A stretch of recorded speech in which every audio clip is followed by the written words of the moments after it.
after winning the Big 12 regular season championship on Tuesday. Oh my, a hammer from Butler. Welcome to SicEm365 Radio. Blocking LeBron. SicEm365 Radio is presented by IdealMRI.com. High-quality MRIs for $497 or less. IdealMRI.com. Your health is important, so is your budget.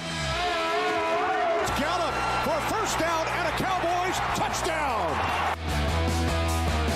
The 3 o'clock hour is sponsored by Waco Custom Marketplace. Meats, sweets, Texas treats, and a cut above the rest. 425 Lake Air Drive, Waco. In the mid-range, he'll drive it and tie it up with 2 seconds remaining. Now here's David Smoak, Paul Catalina, and Craig Smoak. All right, here we go. The SicEm365 Radio on this Tuesday afternoon with Emma and Marquise, Jack, and also Hayden here running the mothership behind the scenes. We don't do it without them. We don't do it without you watching, listening. Also, our great sponsors, including our title sponsor, IdealMRI.com, and our studio sponsor, broadcast sponsor, is Texas Farm Bureau Insurance, and, of course, Petty Clinic. Low T is our studio sponsor as well. Paul Catalina, Craig Smoak, David Smoak, Jared Butler. He was cleared, remember, over the weekend. Incredible news. I had a chance to visit with him earlier today. We'll have that in about 8 to 10 minutes. And then Epe Udo from the Nigerian national team. They're headed to the Olympic Games. He'll join us live at about 3:30. He said there might be a little bit of ambience. In other words, might be on the team bus. He's not sure when we have him at around 3:30. Also today, the Cowboys arrive in Oxnard, California. Camp starts tomorrow and all of that. The coaches' school in San Antonio wrapping up as well. There's a lot to get to. NBA Finals. Plus, also, the note from Nick Saban today from the Texas High School Coaches Association. The first note I saw this morning, I was like, I didn't realize that, but I wondered it. Lincoln Riley spoke in front of the convention today. It's the first time since 1969 that a Sooners active head coach had spoken at the convention. Well, I mean, where's he going to get most of his guys? It's not from Oklahoma. But they're not, that is true. There was a time when they would absolutely just come in and just raid the state of Texas. They get theirs, but they're more national now. They're one of those that are purely national. They still come to Texas, but that's a long time, and Lincoln Riley gets on that podium, and it's the first time since 1969. Well, the Heisman favorite's from Oklahoma, and he's not from Texas. He's from Arizona, Spencer Rattler. They've had their fair share, especially when Stoops first took over, of a lot of Texas guys, Malcolm Kelly, Adrian Peterson, Manuel Johnson, Rhett Bomar. I mean, there was tons and tons of those guys, and they still dip. I mean, but for everybody that says that, why wouldn't you? You're right north of DFW. I thought the job was to win college football games. So, there's the whole beating of the chest about we only recruit in state. Well, yeah, if you're in the state of Texas, that's an easy thing to say. If you're in Wyoming or Oklahoma or Massachusetts or a lot of other places, it's a different ball game. You have to do different things, so you have to reach outside. But that's surprising that there has not been somebody speaking because they've had it so opened up to where, Nick Saban's talking or Dabo comes in or whatever. So, yeah, you would think that Stoops would have made one spot, guest-wise there, but apparently not. Yeah. So that's very interesting. And I think we only recruit in state is well, it's not true. Dying. But I mean, not true. It's waning to the point now because the teams that win are the ones that recruit nationally. Well, how about this? Who is Texas quarterback going to probably be this year? Casey Thompson. Is he from Texas? No. From Oklahoma. Who is Texas' best player, period? Bijan Robinson. Is he from Texas? No. Okay. So, there, And Ricky Williams, San Diego, among others. And again, if you are a school in Texas, you should have the core of what you do because there's an amazing amount of talent here. I'm going to get in trouble on Florida. YouTube again from Texas fans. I know. You're going to. We didn't waste any time. I'm speaking too passionately, which is a funny complaint for me to get. But, whatever. We will touch on the YouTubers here in a minute. I'm going back and forth with a guy who just, I'm an idiot and all that, and that's fine. And you can be in your basement telling us that or whatever it might be. Now, seriously, though, in all due respect, that's a long time. That's 1969. I'm thinking Obviously, there was Chuck Fairbanks, Barry Switzer. Then they went through, of course, Gibbs. And then they went through, my goodness, was it Snellenberger, then Blake, and then Stoops settled everything down for a long, long time. And now it's Lincoln Riley. This might have been 1969. I don't know when Fairbanks started, but he had that team in 71 that finished number 2 in the country. Yeah. He might have been there at that time. It is strange to me that Switzer or Stoops never spoke no, there I don't when think, they were active. I'm not so sure Switzer would have been invited, but you know what? If you never invited him, you're missing out because he's great to listen to. And he's incredible. It's also high school coaches, so you got to get Barry. You got to get Barry between the hours of about 10 and 3, and then, you know. You're so bad when you say that. Now, speaking of the Texas High School Coaches Association, Nick Saban was there today, of course, one of the featured speakers, and there's a bunch of them. He said that sophomore quarterback Bryce Young, who has yet to start a game, is already raking in nearly $1 million in deals under the new name, image, and likeness policy. Certain positions probably enhance opportunities to create value, like quarterback. And our quarterback, Young, already has approached ungodly numbers. I'm not going to say what they are. He hasn't even played yet, hasn't even started. It's almost 7 figures. It's like the guy has not even played yet, but it is because of our brand. You talk about a recruiting tool? Yeah, it is. I will say this, and this is, Bryce Young is probably as close to a sure thing as you get in football. I mean, but he hasn't played yet. He has 156 yards passing and 1 touchdown. Like, that's his career numbers. He hasn't played yet, really. So if you're giving him all this money, I know he's got a lot of attention on him, but what if he winds up not being that good? Oh, I mean, that's the possibility. He's obviously a great overall number 2, overall 2 player in the class of 2020, 5-star recruit, much more. But that's just amazing. Here's from Saban as well. Aaron Rodgers makes $24 million a year, probably makes several $1 million in endorsement because he's the quarterback. The right guard probably makes $1 million a year. He doesn't get any money for endorsements. The same thing is going to happen to our team. He's honest about it. Yeah, I mean, I think it's, not all that surprising given the fact that we knew that, some of the guys at Alabama or Clemson or, whoever would be amongst those top earners. And I never thought that, $1 million would be out of the question for someone of like a Trevor Lawrence caliber, type of status. So while he's definitely not that, he is in a position, to be that. And so if he turns out to be pretty good, yeah, he's going to be making over $1 million as a college football quarterback. And that's before the season begins or what? Yeah. And of course it carries into the season as well. Yeah, several $100,000 at the minimum. And, that's for the businesses to risk. If you've got the money to throw away and you feel like this is worth it, then by all means. And if you don't get much of a return on it, I suppose that you still feel like even if that's not the case, you're getting something out of it that's worthwhile. But yeah, I mean, there's going to definitely be cases. I mean, how much money would go back to Texas here? How much money would Garrett Gilbert have made before he played a snap for Texas? When he was out of late, Travis, he was that guy. Yes. Yes.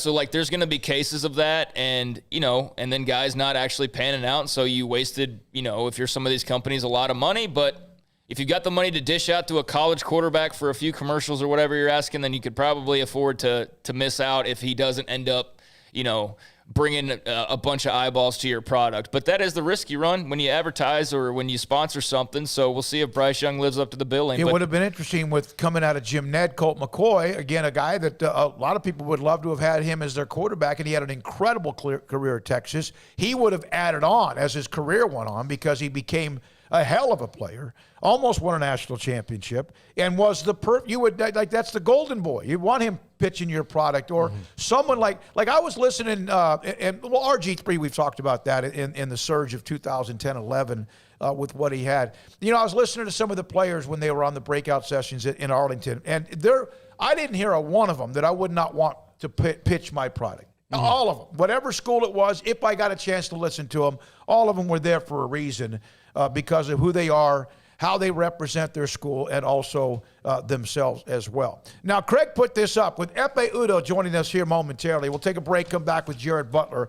I hope you listen to the interview or you have a chance to, or pass it along to anybody, whether you're a Baylor fan, an athlete, or a human. This guy has had this hanging over his head about his heart.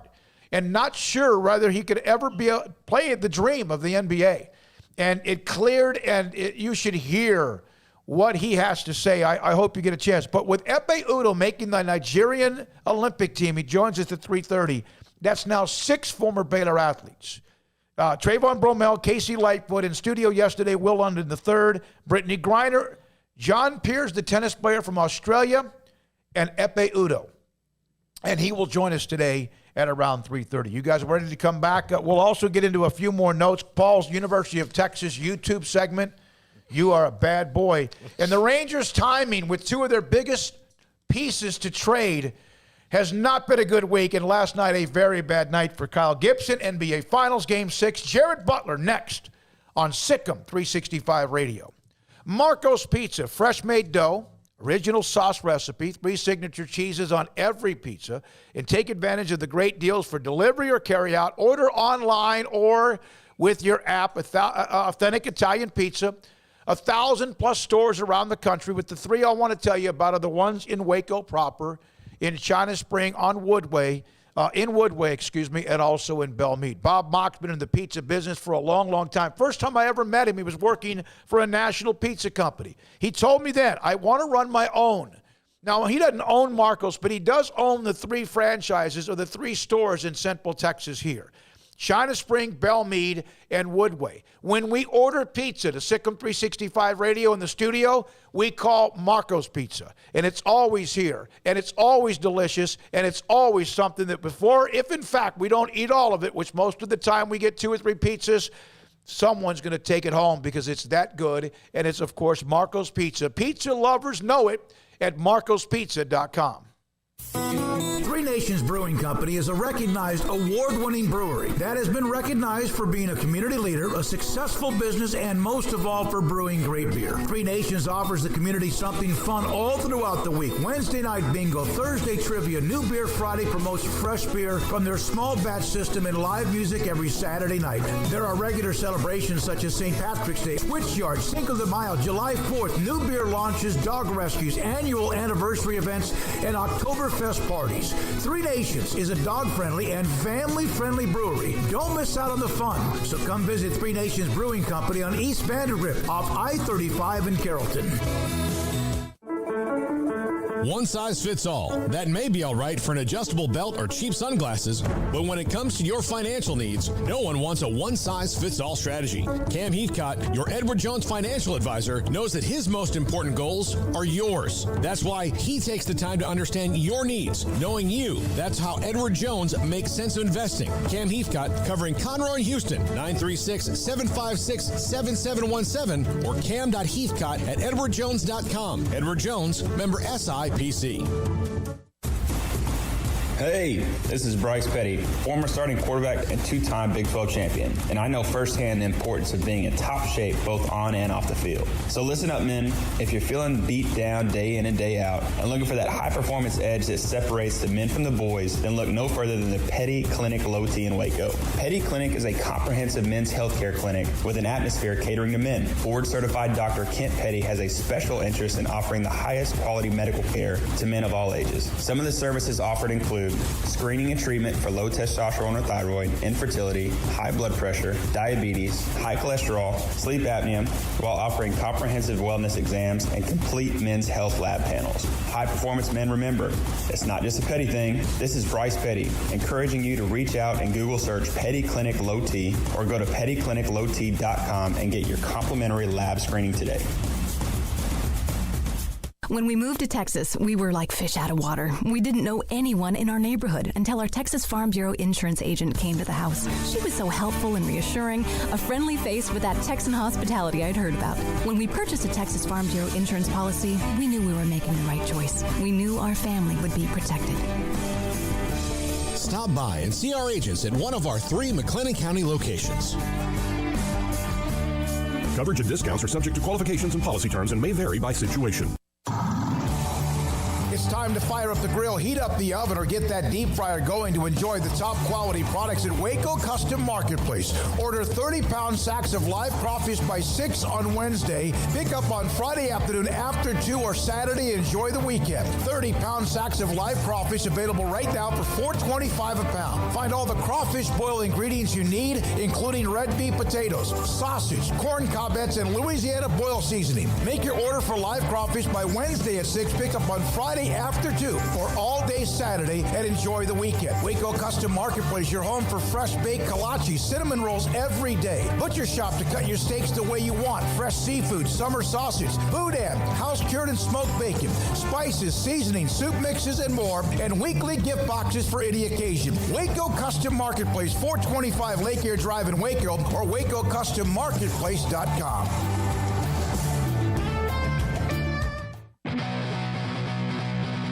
Welcome back to SicEm365 Radio. Go inside. Nice defense by Reavers. But outside they go. And the 3 is down the hatch.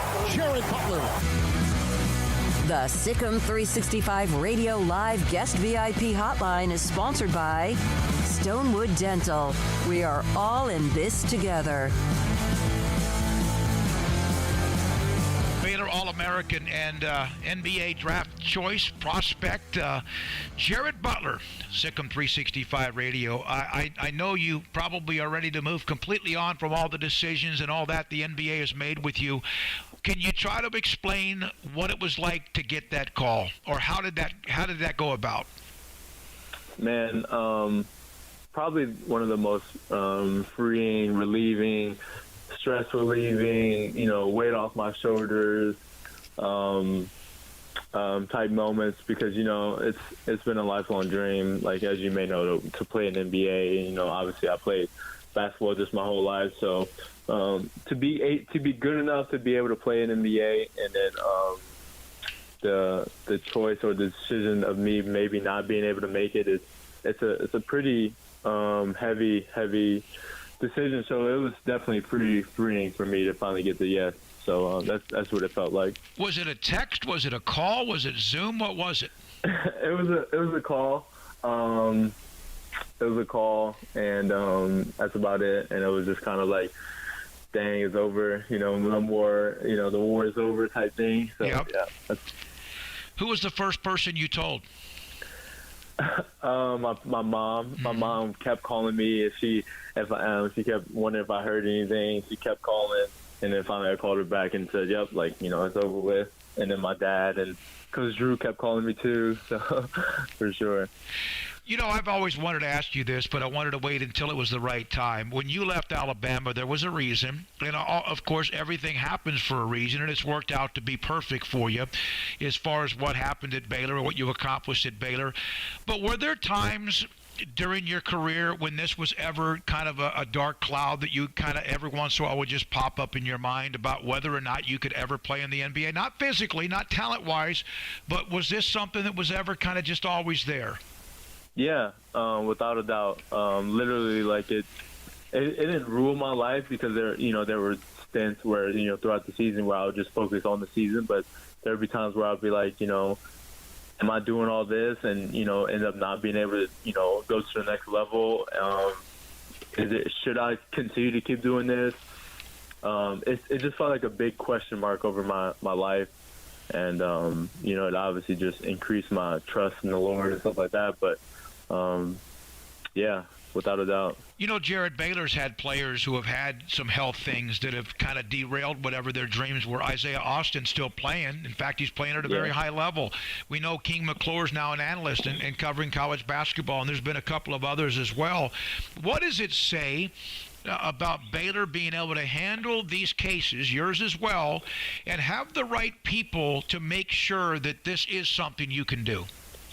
Yeah, I think majority of people would say, "Oh, Baylor's just lackadaisical and irrational, and just wants everybody to play," type people. But that's the complete opposite. I think they're just, number one, open-minded as far as any serious conditions, and I think also they do a great job of not sticking to the stigma and trying to find all the right research and data that says otherwise. You know what I mean? And I think that's just the difference between Baylor and a lot of schools. They actually go a step further and want the players to play, and don't look at it as a risk, but as an opportunity to, for a kid with a dream and to get a degree and things like that. Like it's more than just, one condition, like that's it. It's more of like, this player is a person, and we want to do all that we can so that they can play. You know what I mean? Yep.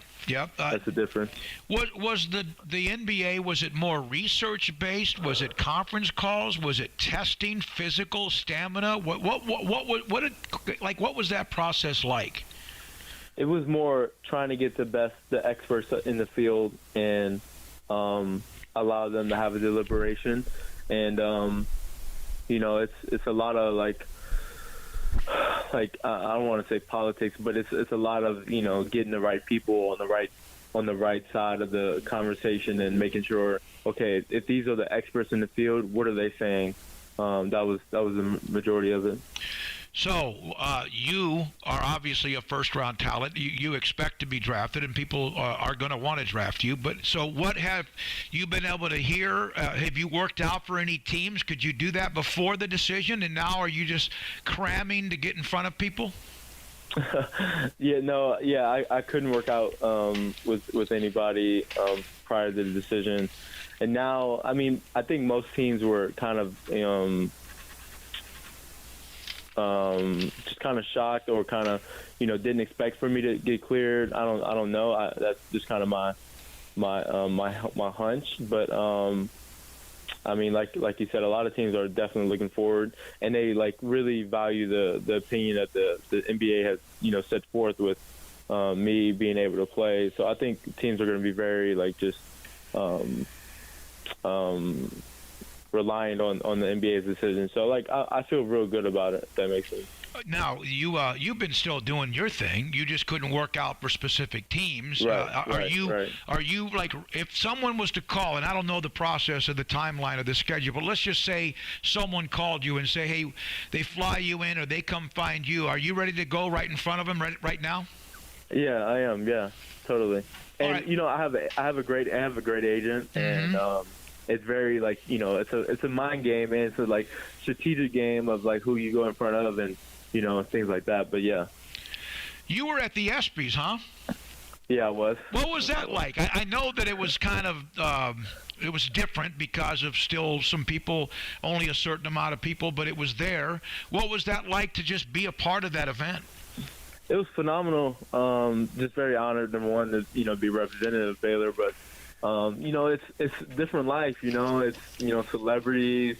There's obviously athletes there, but there's Matt from The Bachelor. There's Tracy Morgan. Anchors that are just real well-known TikTok influencers. Just people you see, and it's just I'm in a setting where all these people are together. It's pretty cool. But at the same time, you get there and you have these big expectations of it being this, celebrity, big moment. But, I mean, at the end of the day, everybody's just people. Everybody's trying to look their best and all that. But it was a great experience for me. And we didn't win, so it also kind of tarnished my experience. Yeah, and if you had won, wouldn't you have loved to have had everybody with you too? Wouldn't that have made it even more special? Yeah, without a doubt. And like you said, it was kind of different. And I think if everybody got to go, the experience would have been just phenomenal, regardless of what happened or whatever. You've made this clear from the very first time we ever spoke with you, back when you arrived on campus, about your faith and what it means to you. And obviously you had to lean on that a lot during the last few years, and including in recent days. How much did you lean on that, and where would you be without it? Well, I'm glad you asked that. I mean, I'm not going to sit here and say, yep, I knew it from the jump that, the Lord was going to let me play. I had full confidence, I had full faith. There was days I never doubted. I'm not going to sit here and say that. There was days where it would just wear on me, mentally, emotionally, spiritually. There were times where I thought God was just holding out on me. It was almost like God was playing with my life. I felt those emotions, and one thing I learned about just the Lord is that He's right there in all these emotions that I'm feeling. He hears all the groaning that I have, just for my life. And, it's like something completely out of my control. So it was definitely a growth moment for me. And I think through it, I'm like even more trusting in the Lord. Like, winning the national championship, he allowed me to do that. Like, that was like a big thing. Like, there's no way he could not allow me to play in the NBA, and it was just like, oh, it's a lot of mind games and, just a lot. And, but I through here's another instance where the Lord has been faithful to me, even when I haven't been faithful to him. So like, how can I ever worry about my next future steps ever again? And you see what I'm saying? Like, yeah, that's kind of where I'm at. I get it. I mean, that's what it's about. Yeah. You did not know for sure that you would get the green light. So you have the agent whose job is to make sure everything's taken care of and you're in front of the right people and all of that, especially now that the draft is coming up in a couple of weeks. Or less than that, how much did you have to also discuss other options, whether it's Europe or somewhere else, like a lot of Baylor players have done, either if they've played in the NBA or they haven't, and then they've eventually gone pro there to even earn more of a living? Was that something you had to start to research as well? Yeah, overseas, and even going back to Baylor, that was like an option. But like I made sure not to sign any endorsement deals or anything like that to keep my eligibility. And then it became a point to where I was like, okay, like I feel really good about it. But it didn't happen until like after the combine, to where I felt comfortable. But yeah, it's kind of like you don't want to talk about it because we have Plan A and we think Plan A is going to work. But being realistic and yeah, we definitely had to discuss it. And it was just kind of those things like we didn't want to talk about it because it's like, it would have been a dark days if I had to go that route or go back to school or something like that. Well, I remember one of the times we had you on, and I had to do my job, and I asked you about, is that in the back of your mind? And I know that's you probably got a little bit fed up with those type of questions or tired of it. It's just something that needed to be asked. And you look back on it now, I mean, Jared, here we go. You got cleared. You're ready to go. You're going to have a chance to work out just enough, huh? Yeah, no, it's phenomenal. Like, it's like, yeah, like, it's just crazy because now I feel like, okay, legit basketball player. Whereas before I was just hesitant to where anybody was like, oh, I can't wait to see you in the league. And I'm just like, yeah, me too. But now I'm like, yeah, like I am excited, So it's, man, like I said, it's so freeing. And, just can never question the Lord. Not because he allowed me to play, but because like, I don't know. It's just more to that, But yeah. Did you ever not believe?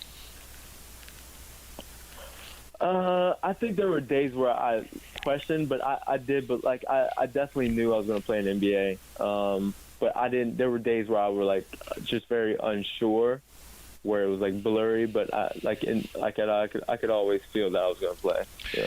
So now you're going to play. You're going to get drafted. Someone's going to take you. You're going to sign a contract, and next thing you know, I mean, the season's just around the corner. They're game 6 tonight, right? Milwaukee and Phoenix. When you watch the finals, you dream about that moment, not just now in the NBA, but one day being able to have that opportunity. Oh yeah. Winning the national championship, I want to experience that in the NBA. Like how is that winning a NBA finals like that? Times this national champion 2.0, like. It's on another level, and you got to be even more just on top of your game, and at another level, playing with the best players in the world. So it's like it's another challenge that I'm just ready to face, and just extremely confident that I'll be there one day for sure. NBA coming up. You won the national title, Big 12 Athlete of the Year, student spokesperson, all that stuff. You got that. Have you had a chance to visit much with Davion or Maceo or Vital or anyone else as they try to prepare for their next step? Yeah, everybody's just extremely busy, but Davion, he's in LA working out, and we call probably once a week about just whatever's going on. Maceo is kind of the same thing. Mark is doing his thing, trying to just make it. And it's definitely a different experience because you're your own company now. It's not like a team-oriented thing. Like you're marketing your own self. So it's definitely just everybody's just trying to become the best brand that they can be. So it's been nice. To close it out with this, NBA draft night, and someone calls whatever team, and they call your name, and you probably would have known by now because they probably called you and your agent. But when you hear the name, so-and-so selects Baylor guard Jared Butler, can you even imagine that? Yeah, I can imagine it. I've been imagining it forever. You know what I mean? Mm-hmm.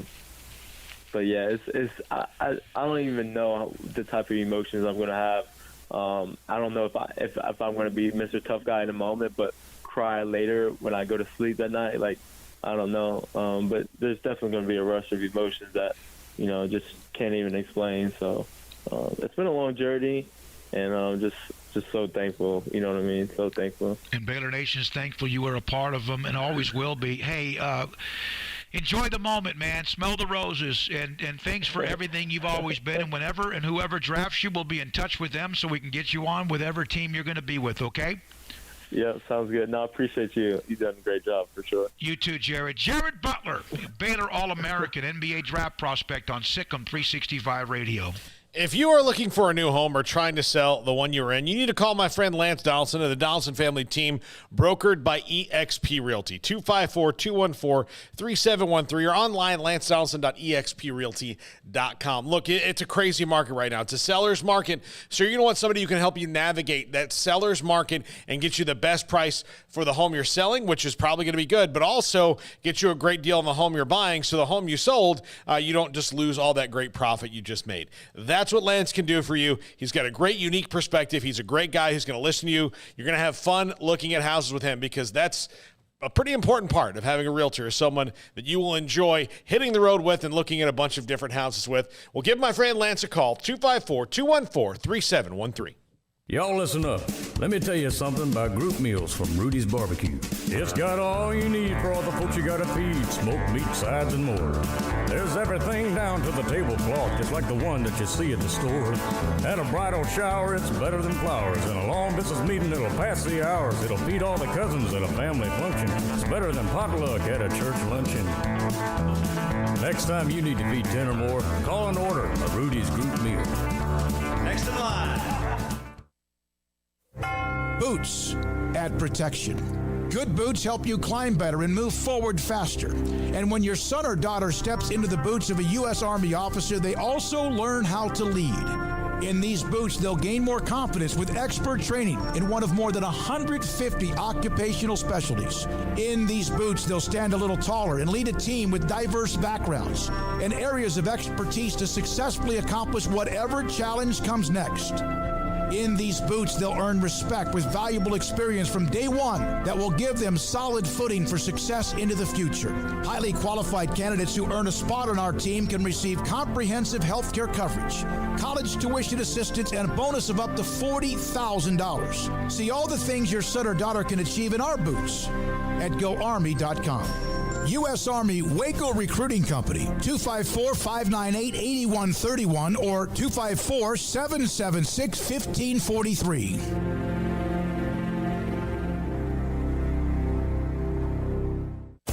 At Ideal MRI, we feel blessed to be part of the Waco community. We're a small family business here in Central Texas. At times like this, the cost of healthcare has never been more important. And unfortunately, significant illnesses and injuries still occur. And that's why Ideal MRI is open and here to serve you through this difficult time. So if you need an MRI, ask your doctor about Ideal MRI. You can schedule online in minutes at idealmri.com or call 833-IDEAL-MRI.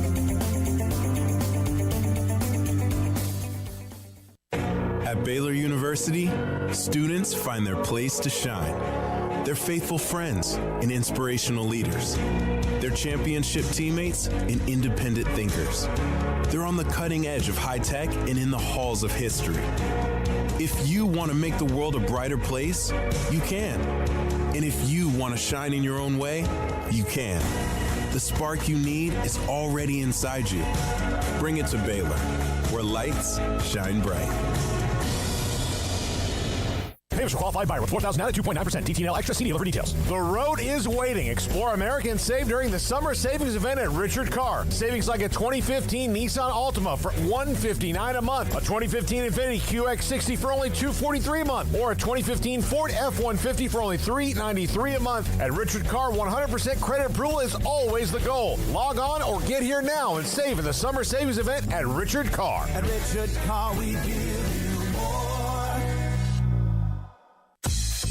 Southwest Sports Medicine and Orthopedics, the team physician of Baylor Athletics. Our doctors specialize in the diagnosis and treatment of any and all sports-related injuries. Celebrating over a decade of service in Central Texas, our doctors are equipped to handle a wide range of issues, whether it's your foot or ankle, orthopedic spine care, your hand or wrist, knee and shoulder pain, or if you're in need of our arthritis or total joint clinic. Come see us at the new Baylor Scott and White Ted and Sue Getterman Sports and Orthopedic Center. Trust the doctors at Baylor Trust, Southwest Sports Medicine and Orthopedics. Our goal is to get you back in the game. Welcome back to SicEm365 Radio. Are you a SicEm365 super fan? Then try out our premium subscriptions at SicEm365.com. All right, here we go from Jared Butler, who's about to be in the next, you would hope, week or so, drafted by the NBA or into the NBA, to someone who spent a lot of time there, a former Baylor star, and now a part of the Nigerian national team. Epe Udo joins us on SicEm365 Radio. What does it mean for you to represent your home country? Good afternoon, and thank you for having me. Man, I can't really put it in words what it means to represent the home country, but I'm definitely grateful and honored, to be on this final roster heading to Tokyo. You guys got the big win right out of the gate, and I know that the exhibitions are to see where you are. How do you feel the teams come together as you're getting ready to head to Tokyo? I think we've done a really good job of Coach Brown and his staff have done a really, really, really good job of creating this culture for us, and hopefully it'll stay in place moving forward. But we've done a good job. The exhibition game, we beat USA, which was big for the culture, big for the country. I mean, it was history. And we were able to beat Argentina, who we've been looking forward to match up against ever since the World Cup. Then we dropped one to Australia, but going 2-1 in our little exhibition season as well. And now it's time to lay it all on the line. Could you sense, Epe, that there was a big reaction back in Nigeria with that win over Team USA? I mean, it was a big reaction globally, everywhere. Yeah, true. After that win, but it was a great feeling. But we had put in some good work 2 weeks prior to that game, so I had a feeling that we would be able to play with them and make it a good game. I know that there was when you beat Team USA, and you're right, it was a global reaction, and there was an analyst or two that kind of mocked. Well, I'll say who it is, Stephen A. Smith. He had a bad couple of weeks, but how much did that inspire the team and also fire you guys up?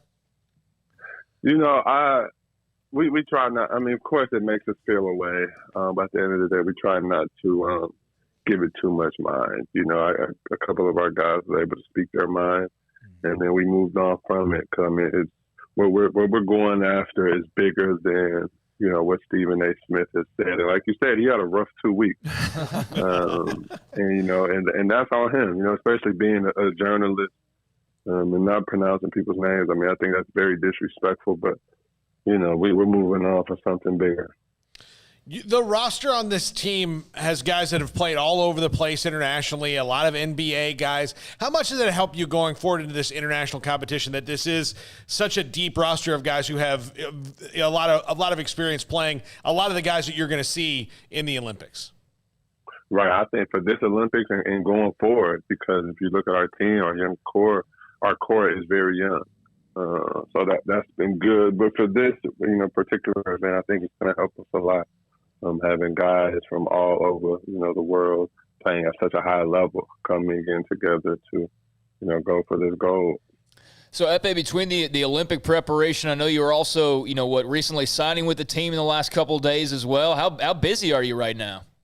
I'm very busy. Phone calls, WhatsApp messages, just dealing with it all. But it's all worth it. All right. So what did you call that app, Paul? WhatsApp. Yeah. It's interesting story, Epi. And again, I'm the old man, get off my lawn, and so I'm learning about all these various ways to communicate. So Trayvon Bromell about it was late last week when Michael Ford last week when Michael Ford was named the track coach. We had been in touch with him back and forth, and all of a sudden he DMs me on Twitter, hey, can you use WhatsApp? And I didn't know what that meant. So here you are. This is part of your daily conversation, huh? Yes, sir. I mean, being overseas, I played overseas, for a few years now, and that's an app that you have to have when you play overseas. Well, I'm learning how to maybe even get that eventually. We just had Jared Butler on. You know the news about him. He was cleared by the NBA. Now can work out for teams and is draft eligible. He was already draft eligible, but they can draft and play in the NBA. Davion Mitchell getting a lot of, obviously, love, and then maybe Maceo Teague and Mark Vidal. Your thoughts about them and their opportunities ahead of them right now in the NBA? Oh, man, I'm excited for him, especially for Jared Butler to get that clearance and, now eligible to get drafted. But, right now I have on Baylor shorts and a Baylor top. Wherever I go, I represent. But this is a big step for them, and I'm happy and proud of the work that they put in and the work that they will continue to put in. But it's just the start. It's the start of something special for those young men.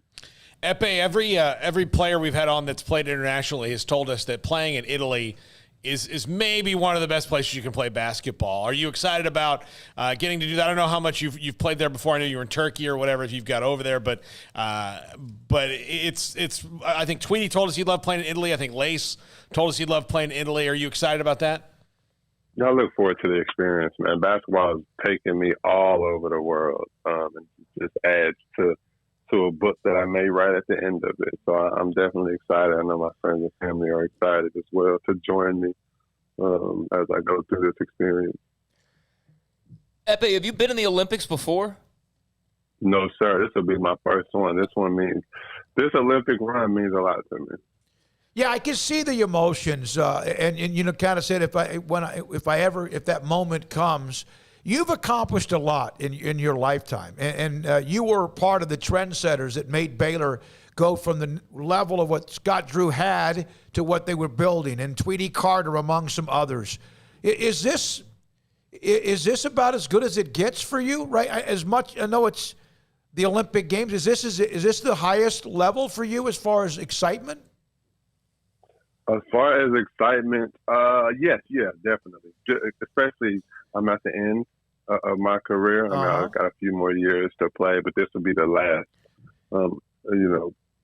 international event where I'll be able to represent Nigeria, in my opinion. Was there ever a doubt with you? I know you have to try out, you have to make it, you have to earn it, but was there a doubt? Well, I mean, we have a lot of really talented players for the Nigerian national team. I mean, one of the guys who would probably be starting at center was on the USA team, and Bam Adebayo. So, we have a lot of talent. And, I mean, I really look forward to watching them going forward. But I just knew it would be a challenge, a big challenge, and I was able to, rise to the occasion. All right, Epe, I know you've got long flights ahead of you, to and from, and then some time there. So what books are I don't know if you're still old-fashioned like I do and read the books that are made out of paper, or if they're loaded up on your iPad or reader. What do you got loaded up and ready to go? Oh, man, let me see. Well, I'm old school, too, because I really enjoy having a library at home. Yeah. So the book club is finishing up a book called The Four Winds by Christian Hanna, but I did pack The 7 Habits of Highly Effective People, Jesus and John Wayne. I got to go to Barnes & Noble's actually tonight to get another book for the book club, so I'm prepared. 2 weeks, I'll read about 4 or 5 books during that time. Yeah, I knew you would be. Yeah, it's hashtag EKPES Book Club, and I know President Obama gave you as good an endorsement as you could possibly imagine. It's pinned at the top of that had to blow you away as well, and it was great. Now, I see what you do. You actually interact, right, on your Twitter feed with those who are reading your various books about various parts in the book, segments, chapters, whatever. Oh, it's not a game. No, I don't play around when I. Oh, I know. In this book club. No, every Thursday you can catch us every Thursday, usually at 8 p.m. Eastern, and we discuss about 125 to 150 pages of the book, and we go back and forth, and like you said, we read it all. And we have really good conversations, even intimate conversations that you just don't get everywhere else. One more question. Mike Brown, who's coaching your team, won championships as an assistant coach with Golden State. And he's also been a head coach many different places around the NBA. I believe coached LeBron, among others. What's it like to have him? I mean, that's a big-time name coaching the Nigerian team. Right, it's great. It's great to have him and his leadership, especially with building the culture, to stand the test of times with this Nigerian basketball. I think he's the right guy for the job, and he's showing that so far. So next up is Australia, Germany, and Italy. Is that your group? Is that who you have coming up? Yes, sir. Go get them. Gotta go get them. Gotta go get them. Epe, have you already visualized what that, I know things are going to be different, obviously, in Tokyo because of COVID and whatnot, but have you kind of imagined just like that opening ceremony feel or just the pageantry and all the things that you're going to be taking in here over the next few weeks? Man, I don't know what to expect, but I look forward to it. But for me, it's at the end of the Olympics is to be on that platform. Mm-hmm. That would be something special for, just for the world, really, and then for Nigeria, of course, being our country. But just to come on the scene like we have, if we can continue to stay at that level, that would be special to be on the platform. How amazing would it be? You took a basketball program in Baylor that no one gave much of a chance to the Elite Eight and the cusp of the Final Four. What would it like for you to do that to your home? Making the team, as I mentioned, first Olympics, as Craig asked you, but how about that, if you could do that to cap this off? Oh, man, I would think about retiring. That would be great. I still haven't watched the last, 3 minutes of the Duke game. So if I can be able to get to the platform here, I would be able to watch the game like it was nothing. So I'm looking forward to this challenge. All right, 8 o'clock Thursday night's Epe's Book Club. Again, you can follow him on his Twitter feed, and also good luck. First game is July 25th against Australia. Epe, it's always you're one of the best ever about being able to stay in touch no matter what you're doing, no matter where you are. I remember one time you and I communicated back and forth. You had just landed in China early on this year. So good luck to you. Thank you for who you are, and enjoy it and enjoy the journey. Yes, sir. I appreciate it. Thank y'all very much, and enjoy y'all's week. You too. Epe Udoh from the Nigerian Olympic basketball team. They beat the United States. Everyone was like, wait a minute. Everyone's like, and then Stephen A. made the stupid comments about some of the names of players he couldn't pronounce. And I'm not sure I could pronounce some of them either. But if I was going to mention them, I would have done research on it. Well, and if you had mentioned him and you'd said what he said, you would have been fired. And Stephen A. was not. So. Yeah, no, you're right. He's got a pretty rock solid contract. He's got a really good agent. But the other thing was Stephen A. And the thing I think has been brought up, Stephen A. did that on purpose. I mean, he did Nigerian that on purpose. Names. Yeah, he did that on purpose. Yeah, and he was because there's no reason when you work at ESPN to ever get that stuff wrong because they have pronunciation guides and all that. So he got it wrong on purpose. I mean, he did that on purpose. Well, and it was also what it was degrading the Nigerian basketball team. About the names or whatever. And he did it on purpose, and that was his deal. He got the attention he wanted, and he got it again. Probably when he didn't want it. I'll tell you, when it comes to the Olympics, we're all Team USA all the way, but I do find myself, because there are people you like or athletes you like again, I've known Epe for a long time. Look, I'm going to root for Nigeria. Yeah, I will too. It's just on the team he's going to play for in Italy coming up the next upcoming season. Former Maryland star back in the day in the 70s, Tom McMillan. Michael Ray Richardson played for a long time in the NBA. Orlando Woolridge. Mm-hmm. Manu Ginobili, for obvious reasons. It's Virtus Bologna. Is that right? Mm-hmm. And Epe Udoh will be a part of that team in the upcoming year. All right, when we come back, we wrap up this. We wrap it up here. Just keep it here for about 5 minutes. We're going to go till 4 o'clock. No Mac Rhodes today. He's out for a couple of weeks, and probably as much as anybody ever has deserves the break or earned the break. I always try to use that word earned rather than deserves. Let me throw this in for us. 254-339-1122. 254-339-1122. The Pro Football Hall of Fame is going to enshrine the class of 2020 and 2021. It's going to be a massive couple of days. Obviously, Jimmy Johnson, Cliff Harris will be a part of the class of 2020. Drew Pearson will be the first to speak at the class of 2021. But there's a local name. Bobby Dillon, who played high school football at Temple, they'll have video tributes to those who have passed away, including Alex Karras, Steve Sable, among a couple of others. I interviewed once Winston Hill, played with the New York Jets. He was from Weldon High School in Gladewater back in the day of integration. But they're going to keep them to 6 minutes, and if you go a little bit longer, they'll start to have that little music play in the background. Yeah. I'm going to name these names. Who's not going to make the 6 minutes or 8? Troy Polamalu? Cliff Harris will be tough. Yeah. Atwater? Tagliabue? Steve Hutchinson? Yeah. He'll be fine. Donnie Shell? It'll be somebody you don't expect. Isaac Bruce, we've had him on a few times. Jimbo Covert, Edgerrin James. I think Edgerrin will be fine. And this is a fun fact for our listeners. I played against Edgerrin in high school, and did you ever touch him if he was on the opposing team? Handshake, coin toss. Does it count if he touched me? No, if he ran over you. Yeah, that's what happened. Harold Carmichael, Jimmy Johnson, and Bill Cowher. Cowher might get real emotional. I think Cowher goes over 6. Drew Pearson.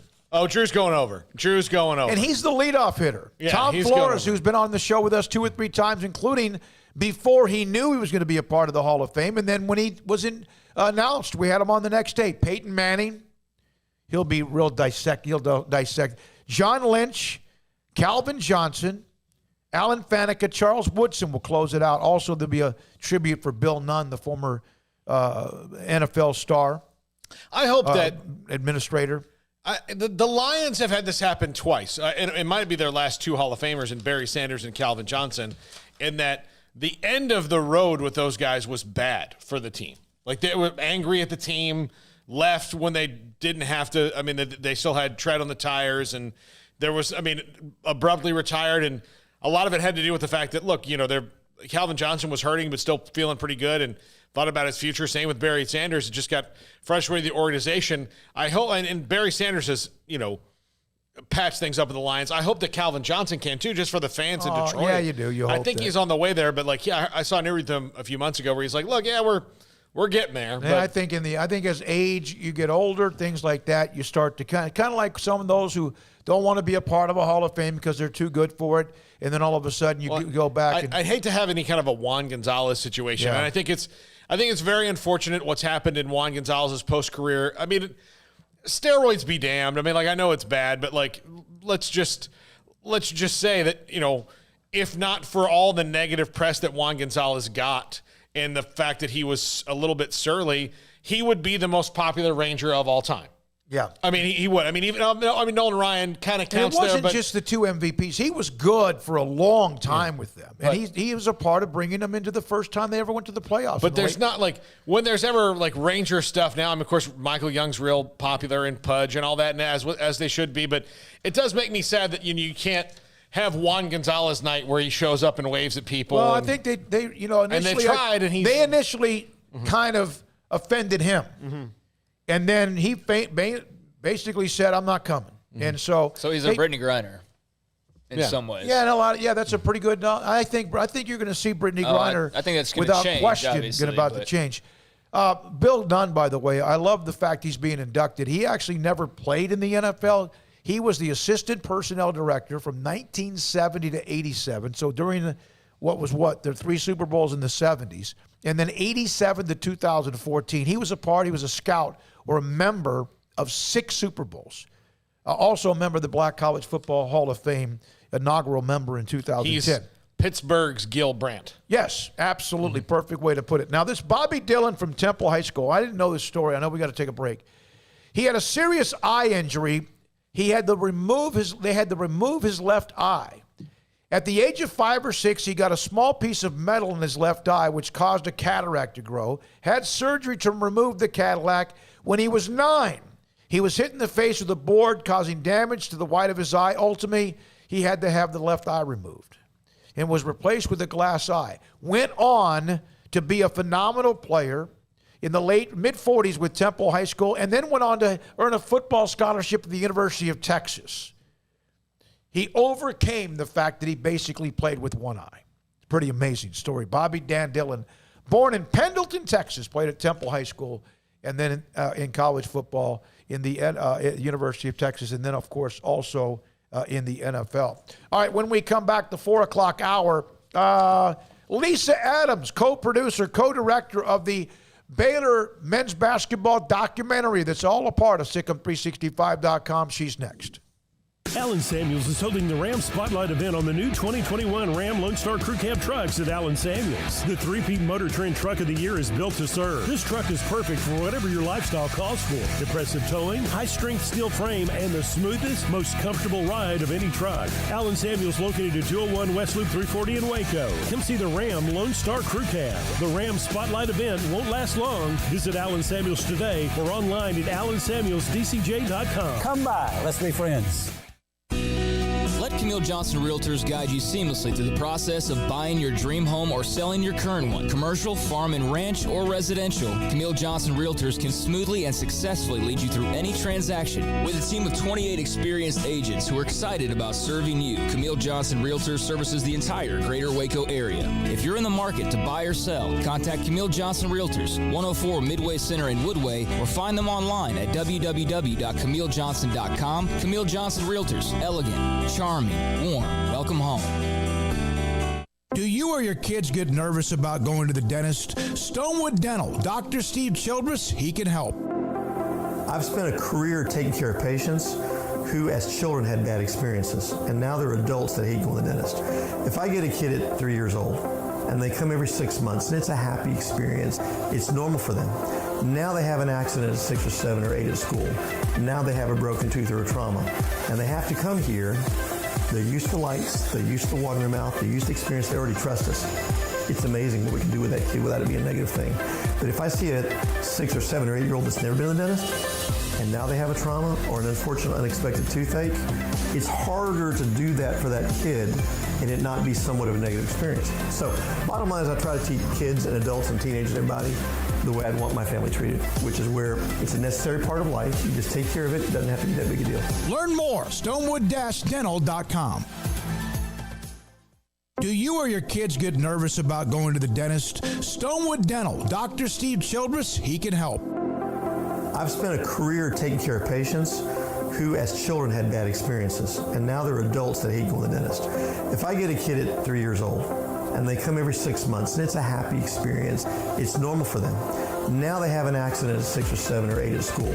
Now they have a broken tooth or a trauma, and they have to come here. They're used to lights, they're used to water in their mouth, they're used to experience, they already trust us. It's amazing what we can do with that kid without it being a negative thing.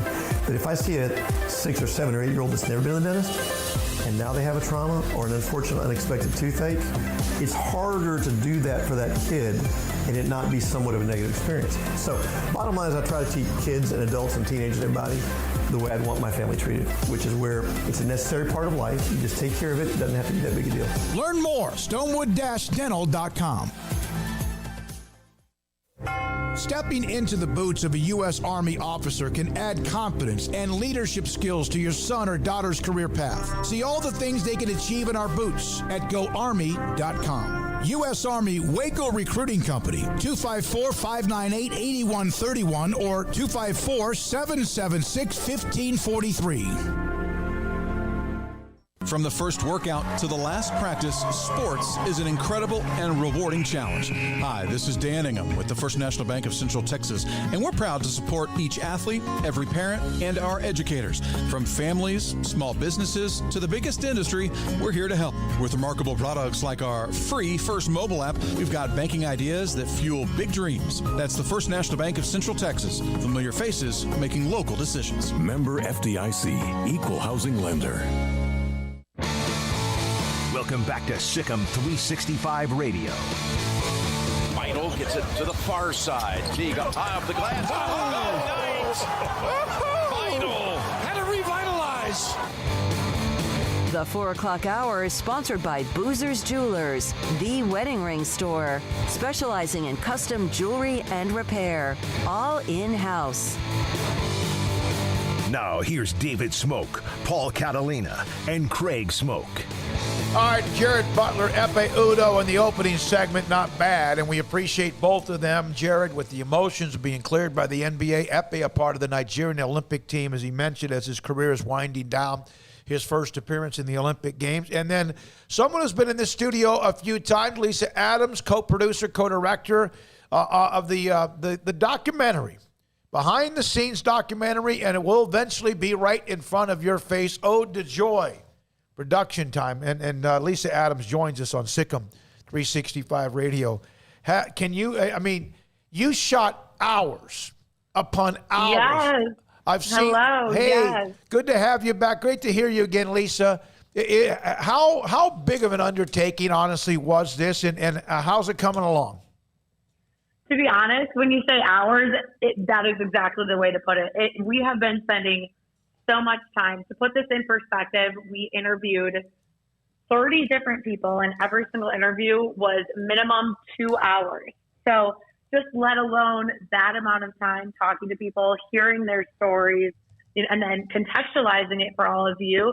It is a huge undertaking, but I have to admit, it has been one of the biggest honors of my life to be able to tell this story. But everything that goes into it, for every interview, conducting every interview, we're in a really great spot right now as we are, we're done with the interviews, and now we're transitioning into really putting this story together, which is a really, really fun spot to be.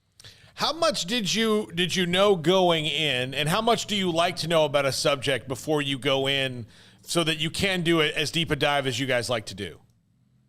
So I think for this one, it was the story was so it was almost laid out for us when we got to Waco. So we knew the beginning, the story, right? The scandal was where we were going to start it all, because that really is where Coach Drew's story starts at Baylor. And then moving along, we were like, all right, we got to figure out what makes Coach Drew so special.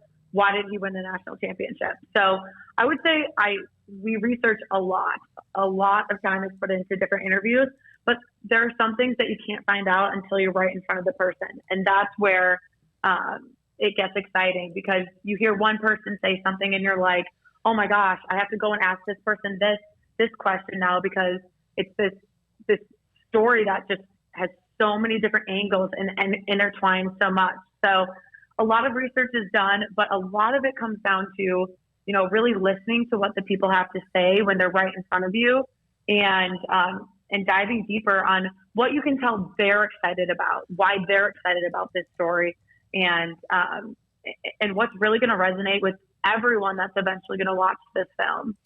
Lisa, had you ever interacted with Scott Drew before? And if not, what were your impressions in hearing him not only discuss, a great triumph, but also discuss, some bad moments as well, and always managing to be the most positive person in the room while doing so?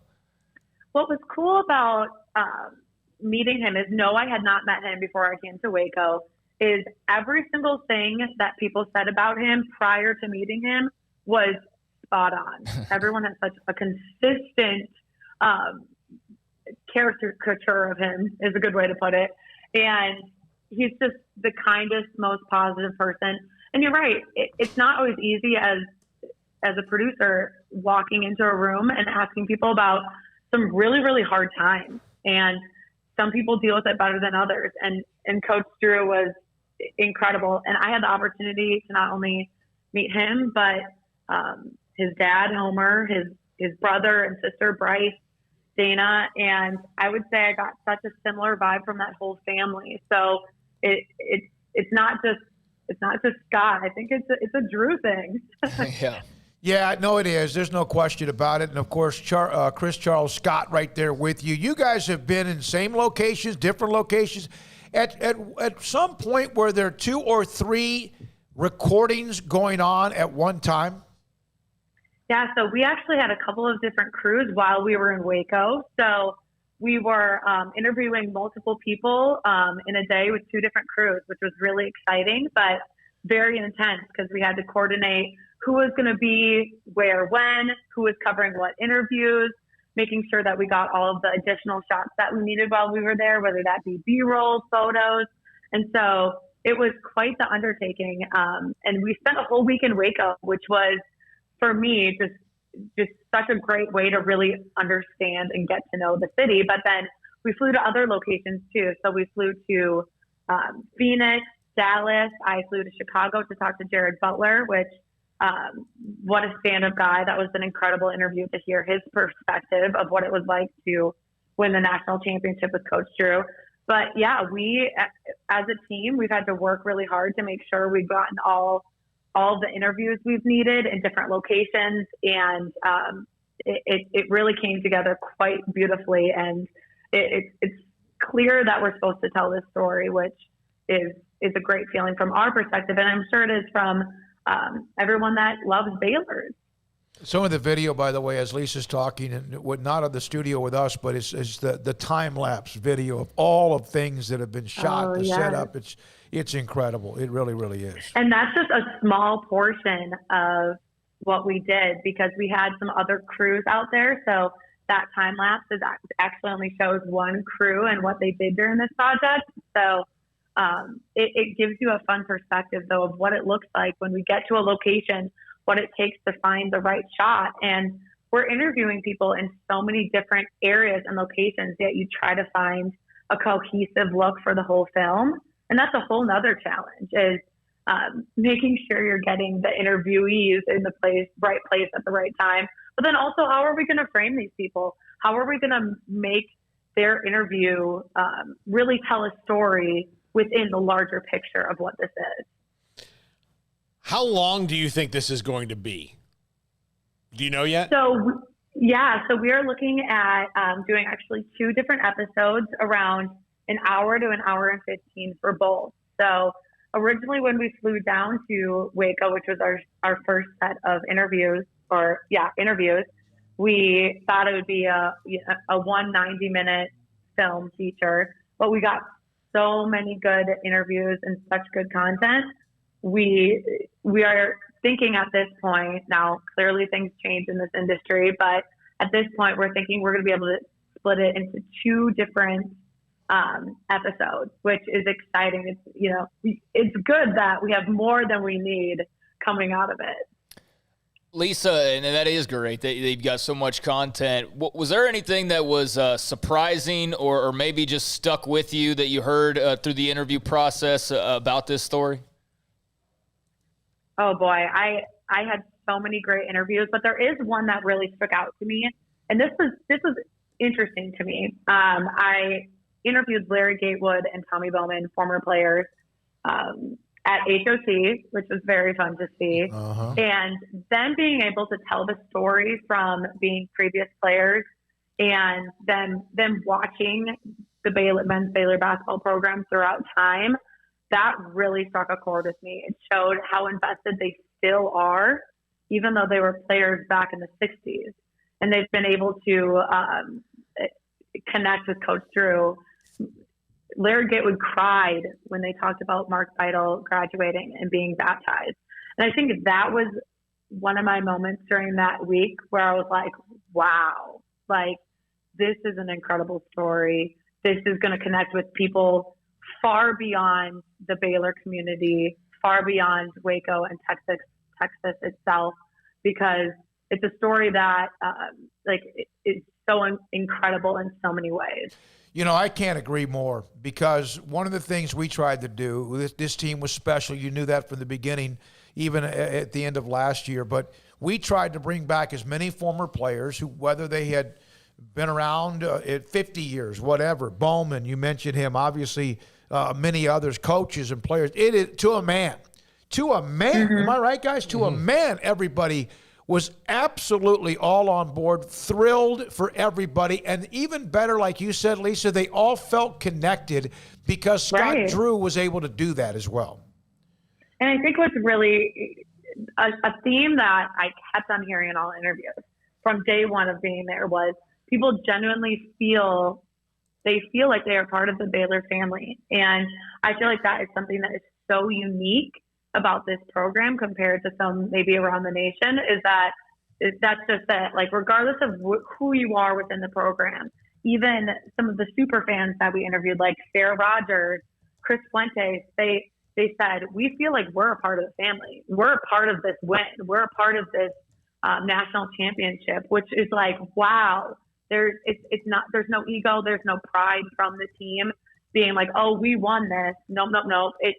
The fans are a part of it. The past players are a part of it. Tweety Carter helped pave the way for this program, being one of the first major recruits that Coach Drew got. He felt a part of this win, and that's pretty special. That doesn't come around all the time.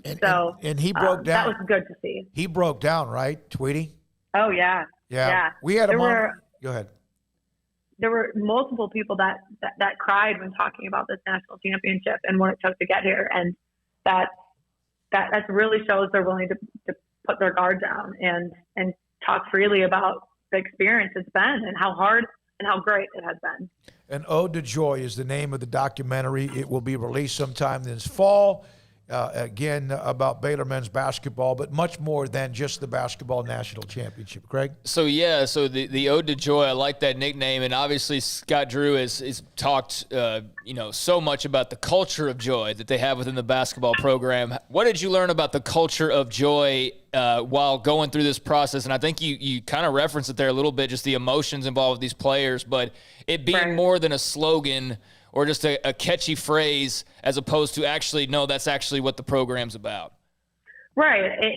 I quickly learned it's a way of life. It's not. It's a phrase that grounds you and reminds you on how you need to interact when you're on the basketball court, in your day-to-day life. It's something that brings you back to what this really is all about. I numerous occasions saw that. Yeah, basketball is awesome, and that's what brings that team together. That's what brings the coaches together.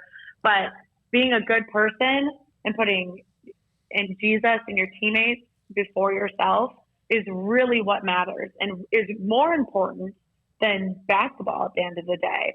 And that was great to see. I mean, chatting with Jared Butler, he taught Sunday school, and I was like, oh, do you have any video of that by chance? We'd love to use it in the documentary. And he said, oh no, I did that like totally low key. Like no one knew I was doing that actually.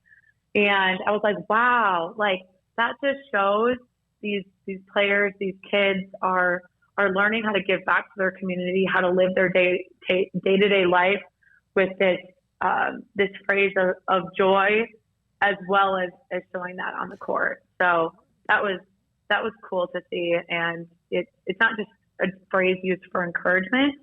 It's a phrase used to revolve their whole lives around. Lisa, the final question I have is that you have all this now in front of you, and you're going to do a couple of different, a documentary, a couple of different parts of the series.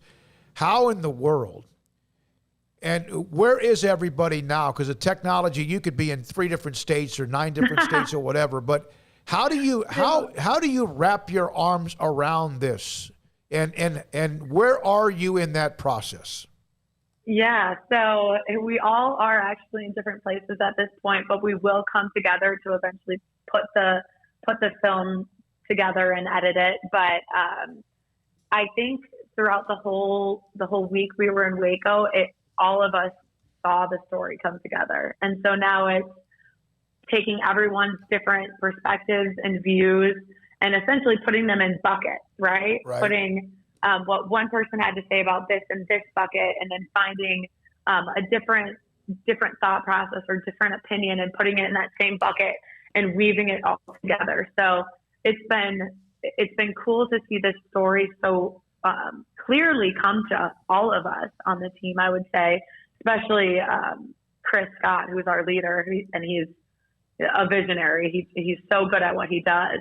So we are now in the process of getting all the footage sent to a system where it will be put in there for us to be able to weave together. So that should be coming up in the next month or so. We'll be cranking this thing out, and we'll have a rough edit here within the next month or so. So it's exciting. This is the fun part. This is where we really get to put the story together. Yeah, you guys are incredible. It was amazing just being here. Paul and I were here for those couple of hours in the studio. And Jack, I think you were here too, weren't you, right? I'm not sure if Marquise, Emma, or Hayden. I know Armstrong was around as well. Thank you so much for your time. We'll try to have you on again when we get closer, along with Chris and even a couple of others. How many people behind the scenes are there? Oh, boy. So there is a core team of us that have been kind of leading this. So it'd be Chris, Alan, and I, and Chris J., who is our director of photographer, and Rob Senka, he was also there as our assistant director of photographer. So the five of us really led those interviews in Waco, but a couple of other people have stepped in to help as well. Like Damon was great. He led our second crew while in Waco. So collectively, I want to say people jumping in and out with different roles throughout this, probably about 10 people, but there's a core group that's really working on this from the beginning to the end, which is going to be, I'm going to cry when it comes out. Oh, I think it's been an emotional process in the best way. Lisa, thank you very much. Appreciate you guys and what you're doing. Much. Thank you. Sic'em365.com, a documentary an ode to joy about the Baylor men's basketball national championship. And yes, many other stories about Baylor athletics history, and also interviews with those who played many, many, many decades ago. When we come back, no Mac Rhodes again this week. He's out for a couple of weeks after, I would think, the stretch he had. And then on Friday, there was a Board of Regents meeting. And then after that, you know, who knows? A lot of people would want to probably get away for a couple of different weeks. Craig's off the radar at 4:45. John McClain, Houston Chronicle at 5:30 or so. And Paul's controversial, demeaning, uneducated. I'll just tell you, I too passionate. I have to apologize to the city of Austin, Texas. Apparently, we've caused the biggest problem that's ever happened there. Yeah. So one thing we've learned. Go ahead. Oh, okay. One thing you learn about the University of Texas fans. There's some great University of Texas fans, but sometimes, Jack, don't you dare. I know what you're doing. They are the only ones allowed to talk about your program and theirs. And anyone else. Sometimes that was fun. Yeah. That was fun. And I love the top five. I love Off the Radar. I love those segments. And we'll continue to do them. Sic'em365 Radio. Pioneer Boys. Pioneer Steel and Pipe since 1943. Locations in Waco and Bryan. Tradition and experience serving you. Tradition all the way back to the first year of 1943. Serving you. Over the years, the reputation, building one customer at a time. That's exactly what they do. The boys at Pioneer, Steel and Pipe, no matter what you call them, you are a part of their business. And if you want a firm handshake or a cup of coffee or maybe even some popcorn, they are there for you. But bottom line, you're there to take care of your business of what you need to build. Metal buildings, metal roofing, pipe and steel, whatever it might be, on a ranch, a commercial site, maybe even your home. And Pioneer Boys, Pioneer Steel and Pipe has been doing that since 1943.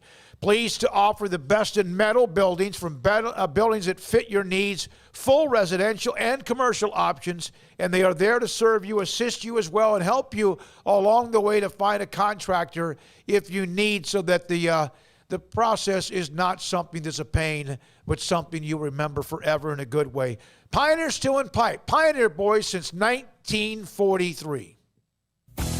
Three Nations Brewing Company has 16 different beers on draft with a new beer every Friday. It also offers 2 air-conditioned tap rooms, a large indoor beer hall, a second-floor mezzanine offering a great overview of the brewing company and equipment, and patio where you can relax under the shade. Plus, you can now experience the new Three Nations Beer Garden Grill on our shaded patio with socially distanced seating for your enjoyment. Grab a cold beer and enjoy a bite from our freshly prepared and delicious menu. Street tacos, quesadillas, freshly cooked burgers and dogs, and veggie burgers too. State Fair tornado fries, nachos, and so much more, all prepared and cooked on site. So come visit the award-winning Three Nations Brewing Company on East Vandergrift off I-35 in Carrollton.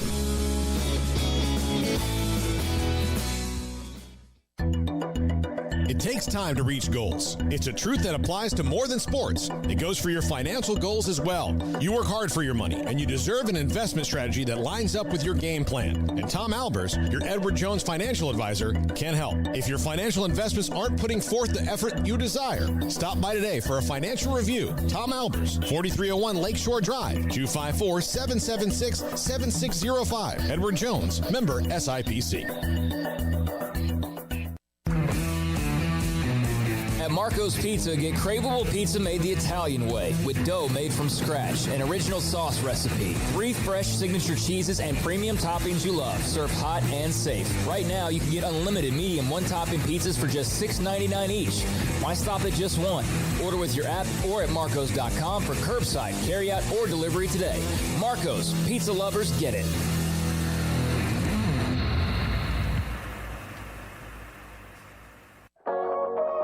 Waco Regional Tennis and Fitness was built to help give you a chance to enjoy elite tennis facilities and also remain fit or reshape your body. Now Waco Regional Tennis and Fitness has gone through its own physical changes. There are 7 large flat screens stretched across the main and improved weight room with Wi-Fi available and their own app to enjoy news, business, weather, or sports channels. The beautiful sound of active treadmills and elliptical machines, group exercise classes throughout each day, a new ballet bar for bar classes, a new look lounge and bar with beer and wine with more large flat screens available. Touchless water fountains outside each spacious men's and women's locker rooms, showers, sauna, and whirlpool. Upgraded PA system throughout the world-class tennis courts and lessons for adults and juniors. I promise you'll look and feel better. You just need to walk through the front door. Also, Waco Regional Tennis and Fitness with personal trainers Christy London and Randall Corley. 40-plus group exercise classes, including twice-a-week boot camp. So start today, not tomorrow, at Waco Regional Tennis and Fitness on Lakeshore Drive in Waco. In the market for a quality metal building? Since 1943, Pioneer Steel and Pipe has helped Central Texas residential and commercial customers with metal building design, panel options, building components, and trim options. Pioneer Steel and Pipe's residential line is energy efficient, offers low maintenance, reduces insurance payments, is impact resistant, and carries up to a 45-year limited warranty. In addition, they can also help you find a metal building contractor for your project. Pioneer Steel and Pipe with locations in Waco and Bryan and at pioneerboys.com.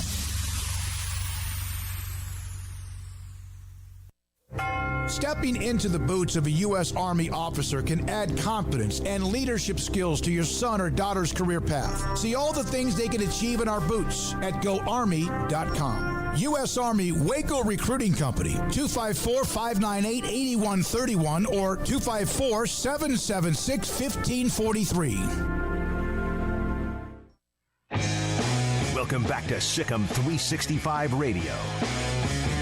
Have you subscribed to our YouTube channel? Do it today by searching Sic'em365 on YouTube.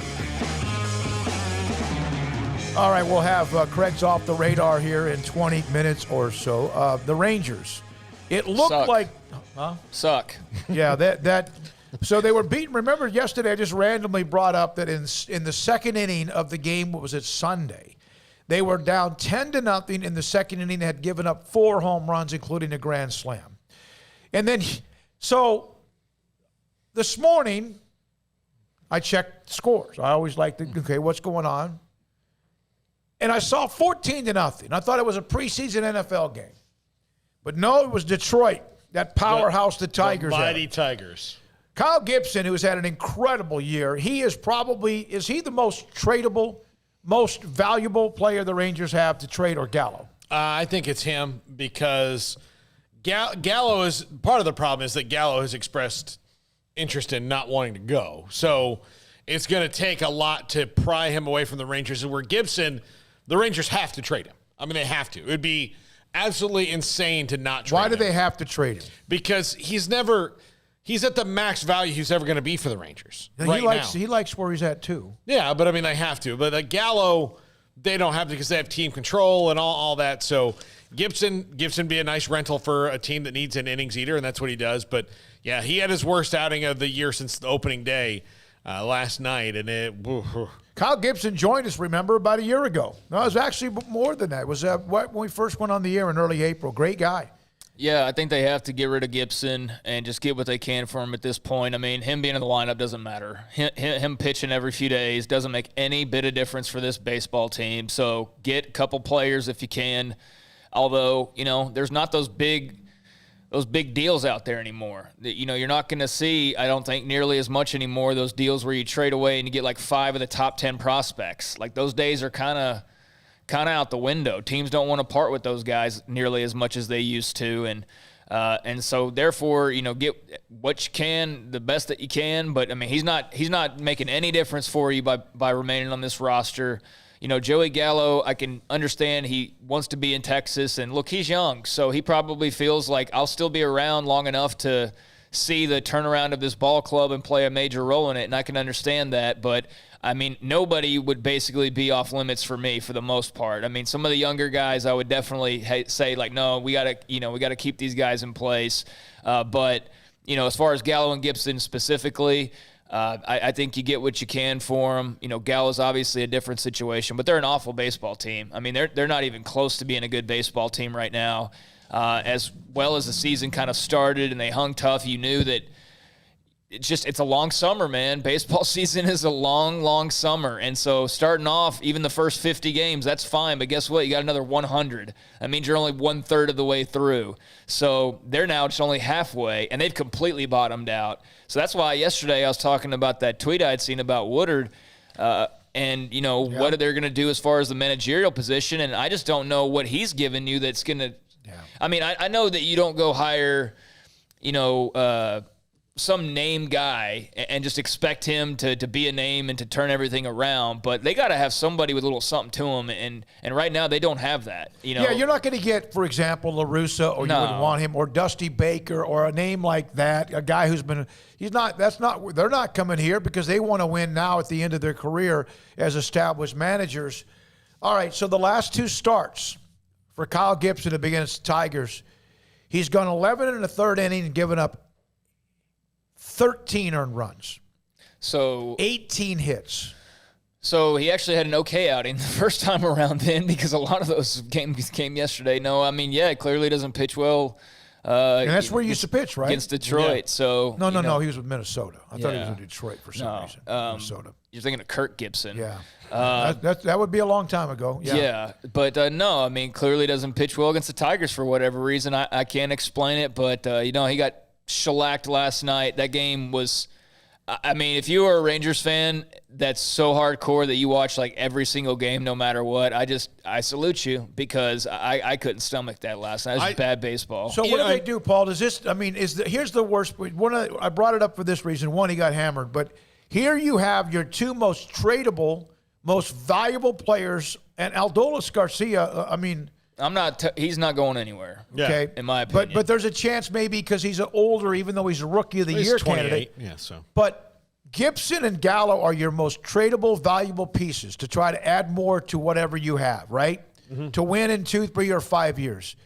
Gallo hasn't had a hit since the All-Star break. Now, I understand it's just, been a little bit. But at the same time, it's been about a week, and Kyle Gibson's been rocked the last 2 times. Yeah, they have 3 guys that they can trade. Honestly, 3 that people. I mean, not to say there wouldn't be somebody in there that surprises you, but it's Gibson, Gallo, and Ian Kennedy.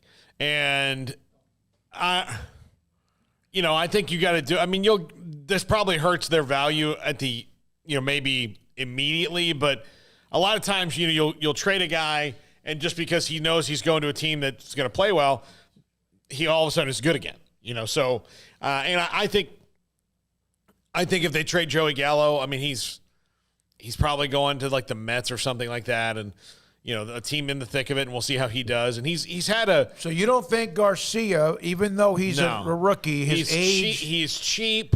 He's fun. He's exciting. You got to give people a reason to go. Yeah, he kind of like when I see, he brings a little oomph to an otherwise lack of it. Yeah.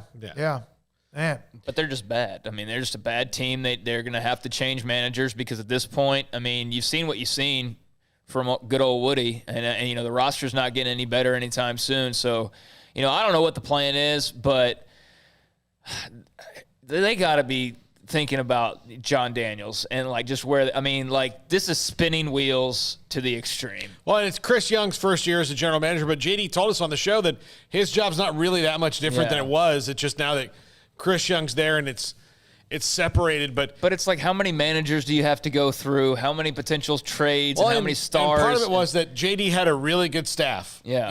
Preller and they're all winning in San Diego right now. Yeah, San Diego. But I mean, he has guys that went to Texas, to Chicago, and so once Texas got good and and went to the World Series, then the younger guys, the other guys underneath John Daniels all got GM jobs too, and he hasn't been able to recreate that staff since then as far as scouting goes, and they're not developing players. Okay, you and I both were on the same page when the transition occurred and the infighting and the power struggle between Nolan Ryan group and the John Daniels group.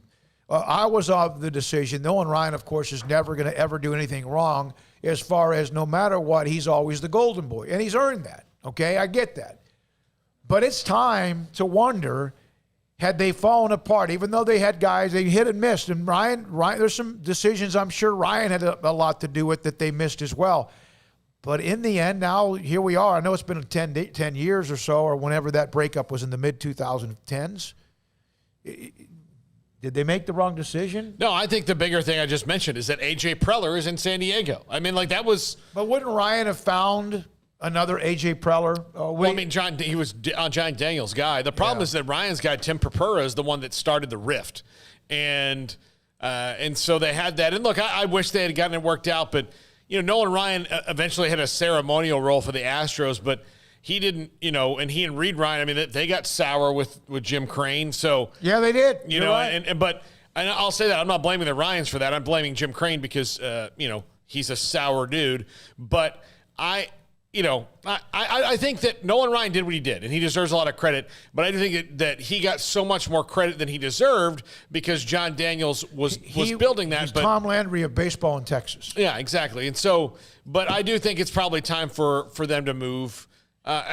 John Daniels, I like the move of moving him into a different role, like Theo Epstein did with the Cubs, and he moved into the president. Now he's working for Major League Baseball.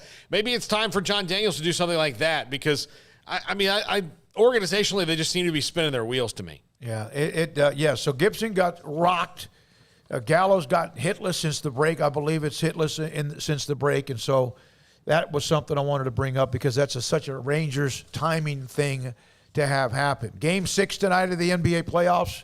Craig will have Off the Radar to discuss some of that. Craig, do you have that? Are you bringing that up today?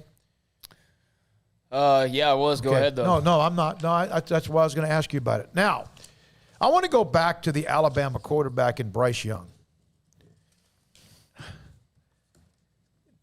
Nick Saban mentioned today that his NIL value is at nearly 7 figures. Do you think there's ever going to be a day? Because football is about as ultimate a team sport as you could possibly have. Is there ever going to be a day? Because you can get sourpuss quarterbacks, arrogant quarterbacks that think their stuff doesn't stink in the NFL, high school, whatever, and all of a sudden the offensive line just might whiff on a tackle or two. Could this lead to any? It's just a question. Could this lead to jealousy to where it affects how the team plays? Why wouldn't it? There's infighting when there's not all this money, and so I would think that what will happen is, if that does happen, is somebody is more concerned about their name, image, and likeness than why they're getting that attention.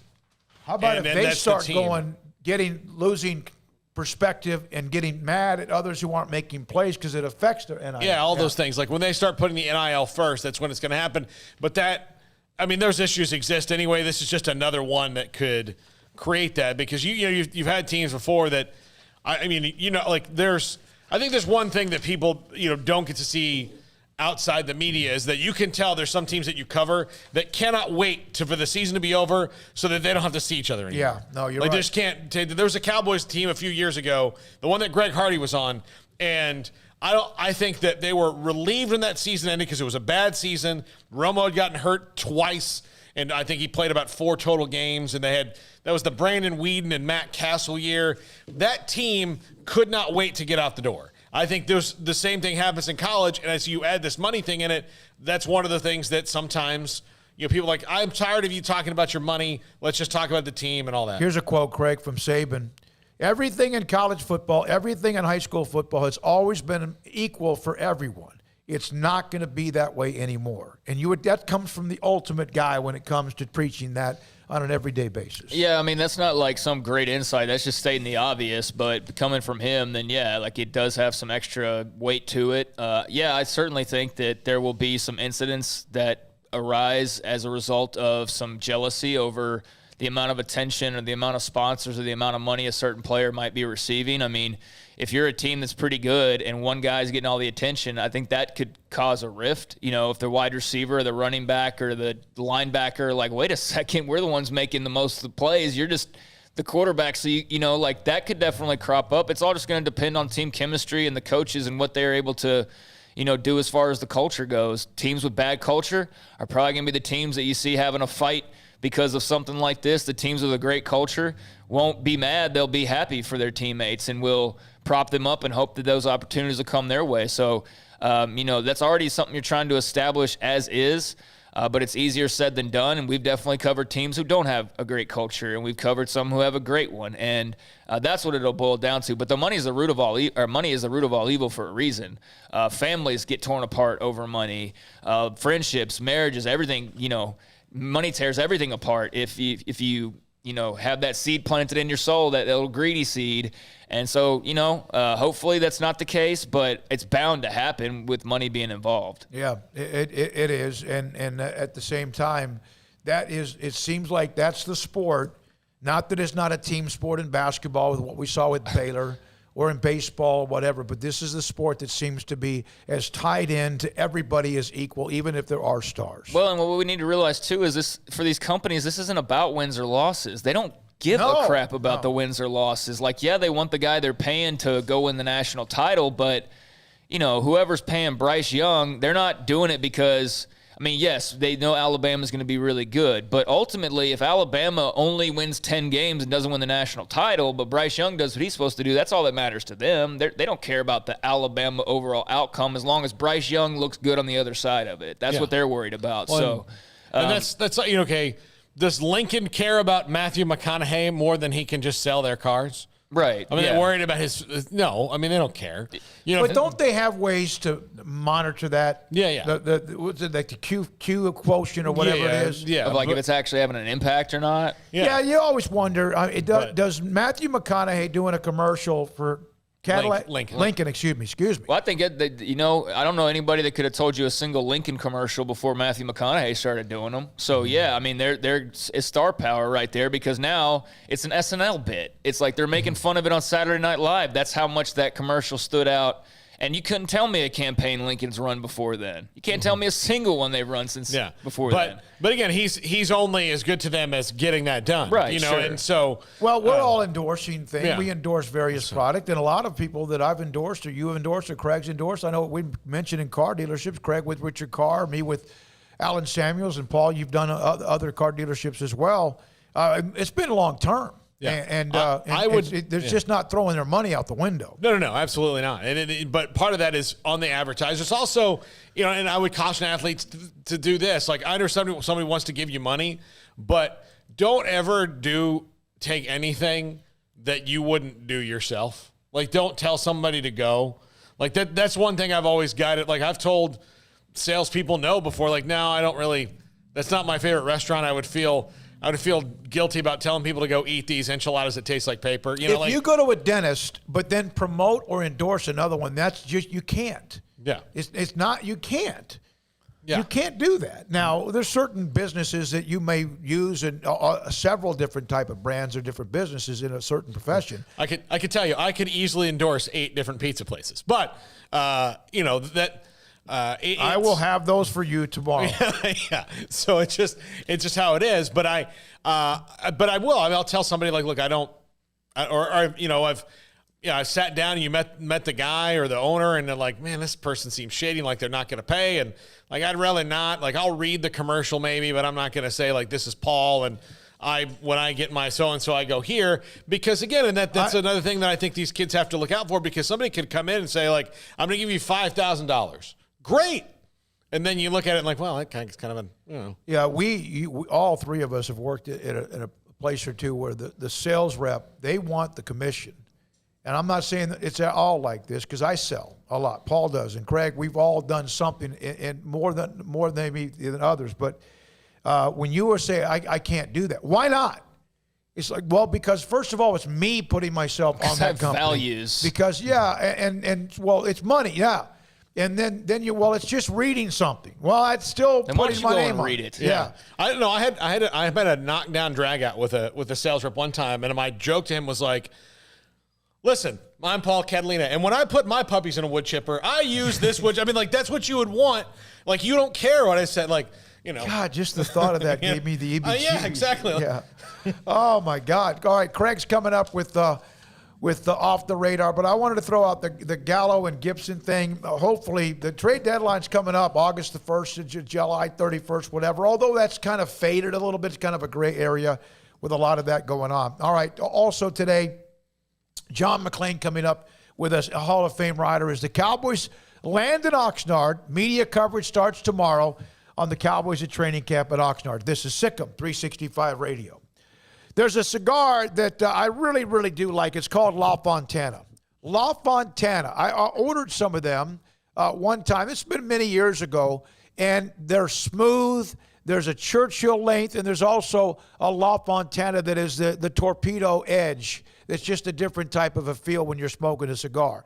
If you like La Fontana cigars, then you could find them in Don's Humidor, their 48-foot walk-in humidor, because that's what I did a couple of weeks ago. Went by there and said hi to Carol and Ashley. I think Carol wasn't there, but Ashley and Cheyenne were. I said, hey, I really enjoyed that.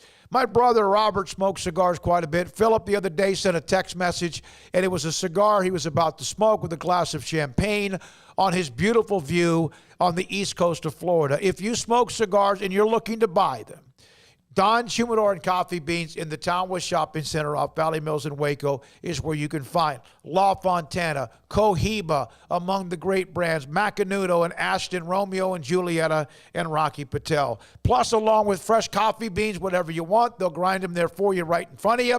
And the CBD products, including Vita Dreams, that allows you to fall asleep without tossing and turning and losing minutes, if not maybe even longer time, an hour of sleep. You fall asleep. You feel good when you wake up the next morning, a full night's sleep. Don's Humidor and Coffee Beans. Tell Carol, Ashley, or Cheyenne Smokey sent you off Valley Mills in Waco.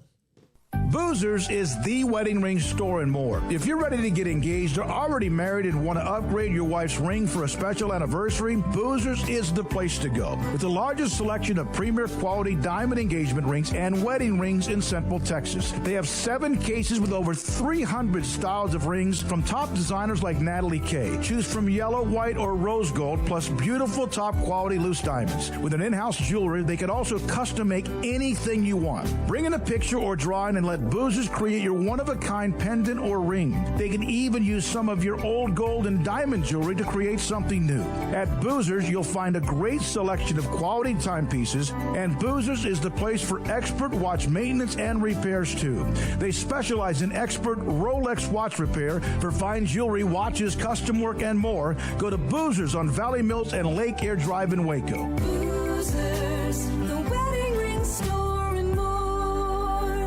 Rediscover the thrill of driving with power and exceptional handling and control in a new 2021 Cadillac from Richard Car Cadillac. Whether you drive the dynamic 2021 CT4 or CT5 sedan or the sporty and spacious XT4, XT5, or XT6 lineup of SUVs, starting at only $32,900, the Cadillac of your dreams is waiting now to make your 2021 an exceptional year at an affordable price. Test drive from the expansive selection at Richard Car Cadillac, or let us bring a test drive to you. Go to richardcarcadillac.com to schedule a test drive today. Don's Humidor, your home with a 48-foot walk-in humidor with the elite cigar brands from around the world, including the #1 cigar of the year, Aging Room Cuatro Nicaragua. Plus, they have the great brands like Macanudo and Artur Fuente, Rocky Patel, Aston, and so much more. CBD, great for sore muscles, aches and pains, sleep, Vita Dreams, and anxiety, mild depression, general health and wellness. Their staff very knowledgeable on the subject. If anyone is curious about CBD, ask Carol and Ashley. Don's Humidor in the Townwest Shopping Center off Valley Mills in Waco. With so many companies and policies out there, it gets so confusing shopping for insurance, and I never know if I'm getting the policy that's right for me. Luckily, I met the team at the Niche Group Insurance Agency. With the Niche Group, you can go to one company and get access to coverage options from many insurance carriers, and you get to speak to a real person about your specific coverage needs. With the Niche Group, I know I'm getting the right coverage at the right price. If you need insurance, talk to the experts at the Niche Group at 1-800-258-8302. With more than 160,000 alumni worldwide and counting, the Baylor family is growing. And through the university's expanded Baylor alumni program, the family is growing closer. With hundreds of local volunteers planning events in cities and towns around the country, you can gather with fellow Bears no matter where you are.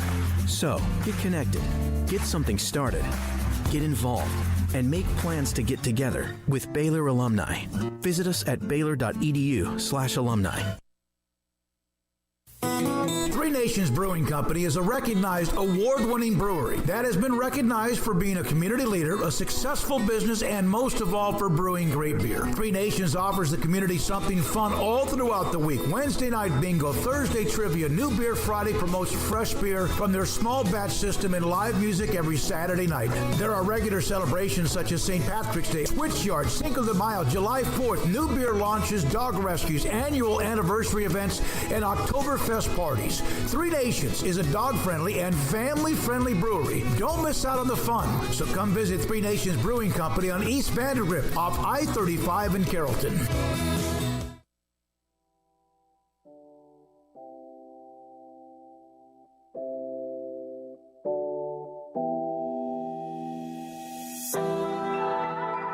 Welcome back to SicEm365 Radio.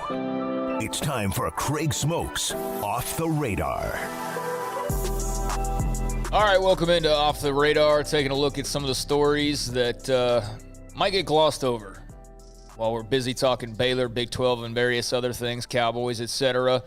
But just a few stories of interest today. For one, with the return of college football, one of the things that we can expect to start seeing again is the big announcements for college game day locations throughout the season. And obviously that's been something that's been of note and been exciting a couple of times here in Waco, just across the street over at McLean Stadium. But College Game Day has announced their first two locations for the upcoming season. No surprise, their second week, because there is a week 0, but week number 1, not much of a surprise that they're going to be at a pretty big game involving I don't know, this team called Clemson. Yeah. Clemson's going to be playing a pretty big game, and they're going to obviously be a part of that one. But we'll get to that in a moment, because the first game that you will see on College Game Day is actually going to be a part of the MEAC SWAC Challenge kickoff. The HBCUs are getting highlighted to start off week 0 for College Game Day.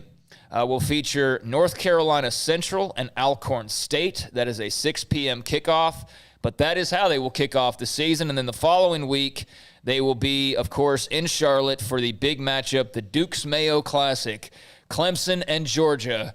They're in week number 1. But week 0, a nod to the HBCUs, and a big time platform for a couple of teams out of the HBCUs with North Carolina Central and Alcorn State. The Dukes Mayo Classic, otherwise known as Jennifer Smoak's favorite. Yes. Favorite classic. God, jeez. I bet they're do you think she will not watch that game, biggest sports fan as she is, because of the overwhelming amount of mayonnaise commercials? It might overwhelm her. Probably, yeah. It might overwhelm. The marching bands from both schools will also be in attendance and performing as well, so that adds that extra flair that the HBCU, has that halftime show flair that is not necessarily evident across the rest of the country, although a lot of bands do a good job. So, yeah, it'll be that HBCU, North Carolina Central, Alcorn State, week 0, Clemson and Georgia in week number 2. So there's your College Game Day schedule thus far, and I'm excited to see old Georgia and Clemson. That should be one heck of a ball game there early on.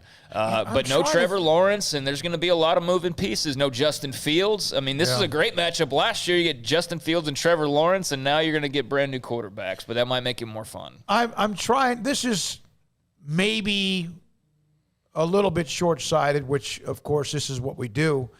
But what's a non-conference game that doesn't involve what seems like the 5 or 6 teams that are always involved? Like, I know that there are certain teams that have added some really nice non-conference games coming up, whether it's Oklahoma, and they've always played a great non-conference schedule. Well, not a great one. There's been some that haven't. What Texas has done over the next several years in front of them. I know Alabama's coming on the radar. Obviously, Baylor. But give me a cross-country. Is the West so weak right now that wouldn't it be great to see Clemson and USC? Is there a game that's different than what Alabama, Clemson, Ohio State, whatever? Boise State at UCF that's a pretty interesting one, and that's across the country. That would be interesting if, in fact, they ever do truly expand and win the year they do. Well, this year we get Oklahoma, Nebraska. Is that what you're talking about? Yeah, I can't wait for that. That'll be such. Back in the day, of course I would love that one. It could be 50-7, but still, that's fresh again because it's been a decade or so. I don't know how many times the same people who are mad that I don't know the entirety of the UT football team entering this season can be mad that I also don't know every part of the schedule for college football. But I don't know about a lot of the other matchups. It does seem like Georgia-Clemson, even though they haven't played a ton, it does seem like they have played an awful lot. Yeah, maybe. An interesting one. And again, LSU at UCLA, I mean, it would be better if UCLA was good, and I don't know how good LSU is going to be. UCLA does not mind playing people. They may not win many of those, but Louisville Ole Miss is on Labor Day, which that doesn't tickle my fancy. I know it probably should. Georgia Clemson have only played twice since 2003. See, that's crazy. It seems like they've played like 9. Okay, all right. No, so that's going to be one of the big matchups right there out of the gates. Peyton Manning and Eli Manning are going to be a part of Monday Night Football, but not in the way you were probably expecting if I would have just read the headline. They're going to be a part of an alternate Monday Night Football broadcast for the next 3 seasons. The Monday Night Football Megacast will air on ESPN2. There will be 10 games in each of the next 3 seasons with this broadcast, this Megacast setup, and there will be not only the Manning brothers, but apparently a number of other current and former players and celebrities that will be a part of these broadcasts as well. So the Megacast will debut the first 3 weeks of 2021 season. That will include the Monday Night Football opener between the Ravens and the Raiders, and they will announce the remaining 7 weeks outside of the first 3 as the season progresses. They're going to have the same Monday Night Football crew on the main broadcast for the second year in a row: Steve Levy, Brian Greasy, Louis Riddick, Lisa Salters, and John Perry. But now they're giving you options. If you don't like that crew, you can watch the Manning brothers and their all-star cast of special guests or whatever. But both of them out of the game now. So we knew Peyton was going this route somehow, but maybe this is not how we expected it to start off. But he gets to join his brother, so that's cool. I want to hear him. Eli's always thought of as not as personable as Peyton, but it's not like, again, and I'm not so sure Peyton was all that. Sometimes dry paint on a wall. Peyton, those two know the game. Peyton and Cooper Manning, and I said that right, Cooper Manning, host a game show that's like college, like they have rivals, so it would be Texas and Oklahoma in like a quiz bowl format, and they're great. They're very entertaining and great with it, and I think Eli and Peyton together would be awesome. Yeah, it should be cool. So that's going to be an option for you for at least 10 broadcasts this year, including the first 3 weeks, Monday Night Football. You can check out the Manning brothers on the Megacast. On Saturday, Red Sox outfielder Alex Verdugo got a ball tossed at him by a Yankees fan, and today the Yankees announced, or I guess the Yankees announced over the weekend that that fan has been banned not only from Yankee Stadium but all other 29 ballparks in Major League Baseball. He is not allowed to attend a Major League Baseball game after that incident. What if it was worth it? Verdugo got, and rightfully so. Yeah, he was hot. I'll tell you this. You remember Tom Goodwin that used to play for the Rangers? He is the Red Sox first base coach, and he was the first guy out there. And I got to tell you, still got it. He's still running a little bit. It's the first thing I noticed about that was Tom Goodwin got out there in a hurry and calm Alex Verdugo down, so he didn't do anything that but he was justified in feeling how he did. And I think this goes back to, though, guys, I think people have forgotten how to act in public. They have. They absolutely have. Like, I don't know what's wrong with people. Is that because they weren't in public for a long time, or have we not seen this anyway? I saw it up close and personal on the roadway coming back from media days. Total angry situation, and I've noticed it on the roads, just people driving angry. and no regard for other people or no care, really. It's not even a regard. It's just they don't care. There's just a selfishness now that is so clear when interacting with certain folks that it's sad, quite frankly, is what it is. But what's not sad is this fan's been banned from every Major League Baseball stadium, so he will not be throwing anything at any Major League Baseball player anytime soon. The Yankees came out with a statement. They're like, yeah, this is a big rivalry, but come on, we're not going to support stupid behavior. So there won't be anybody attending Eagles games ever. Yeah, probably not. I mean, the guy pegged him straight in the back with a ball. Yeah, it was ridiculous. Yep. It was ridiculous. NBA Finals tonight. The Milwaukee Bucks have a chance to win the NBA title and put an end to the Suns' run. The Suns were up 2-0. Now it's 3-2 Milwaukee. And one of the greatest all-time playoff sequences in the last game towards the end with the steal and the alley to Giannis and the foul, the and one on that play, and just the eruption, man. It was like that John Cena pop I was talking about, but that eruption. So tonight, Giannis and company looking to close it on out. As you might imagine, this is already a pretty expensive ticket as Bucks fans are expecting to see their team potentially win the title tonight. All you would need to basically find a ticket tonight at this point would be to have at least $1,000, because the cheapest ticket available, and this was earlier today, was $1,098 for a standing room only ticket. So that was your cheapest option. If you want to sit down, you're running at least $1,500, and you're not going to be anywhere close to the court. But there's also a courtside seat that you can grab. That'll only cost you $20,250. I'll take two. Yes. And for some, that's not a big deal. So it's not that. Yeah, exactly. Like there's some people who are just like, that's $20 to them, and I don't know what that must be like, but so there are. That'll be where Drake sits tonight. Exactly. Yeah, the big whoever, probably Bucks fan tonight, I would think, as they get close to a championship. But it is a big, hot, expensive ticket, as you might imagine.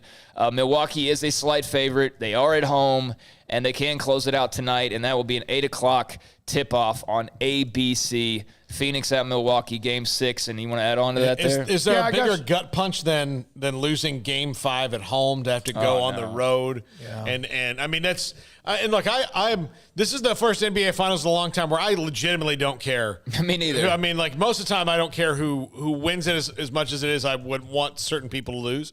But this one, I don't care. It'd be great. It's great for the league that Phoenix and Milwaukee are in this. It's not a retread. It's awesome. It's awesome. Is it awesome for TV ratings? I guess it has been so far, I think. If only someone had a piece of paper with the ratings for the most recent NBA Finals on Yes, there. all right. So in 2020 doesn't count, right? It's the bubble. Mm-hmm. 2021 ratings compared to last year. Every single game, 5 million, 5 million, 4.5 million, 3 million, 9 million less viewers. And so tonight's Game 6, they're not going to get to anything close, even though it could be a deciding game. And Milwaukee's not a huge market, and Phoenix is a big market, but they're not like thought of as L.A., New York, or whatever. But the numbers, and here's the problem if you're the NBA. You have one of the great young stars in your game right now in Giannis, right? Mm-hmm. I mean, this guy's a badass. And also Middleton's a kind of a tough guy. And then He's a damn good player. I like him a lot. Former Aggie, too. Yeah, he's fantastic. He's the toughness of that team, along with Drew Holiday, who He's the one that had the steal. Smoked in the first game or two. He had the steal in the alley that just set it all off the other night. But Giannis, I never, I heard he won MVPs, and I never really, I guess, saw him much. And I've watched, obviously, a lot of the games he's played. I remember that series. It was a series against Brooklyn. Was it against Brooklyn that they had to win? But the ratings for the NBA Finals have been an absolute. Game 5 was 9.4 million, which is not even the least viewed game in this series. Game 1 was less, and so was Game 2, and so was Game 3. They are down dramatically. Yeah, and there's a 2019 comparison because obviously last year was an outlier, and they've only lost about 4 million viewers on average, it looks like. 3 to 4 million for every game compared to 2 years ago. So, I know that's where nobody has cable anymore, man. I know that's where that comes in, and that's absolutely true. But one of two things needs to happen. We either need to hurry up the process of figuring out how to get all these other ways of watching identified and actually count into ratings. And we also need to realize not everybody – I still have cable. I know plenty of people who have cable. I know a lot of people have cut the cord. but there's still plenty of people that have it. So it's kind of hard to tell. Is that cord cutting, or is that interest, or is that whatever? And that's why it'd be great to have something that really know whether it's cord cutting or if it's interest. Yeah, and it's because 2019, which I compared them to, you had Curry, and Golden State was a rock band. And that's a big reason. And Raptors had, Kawhi?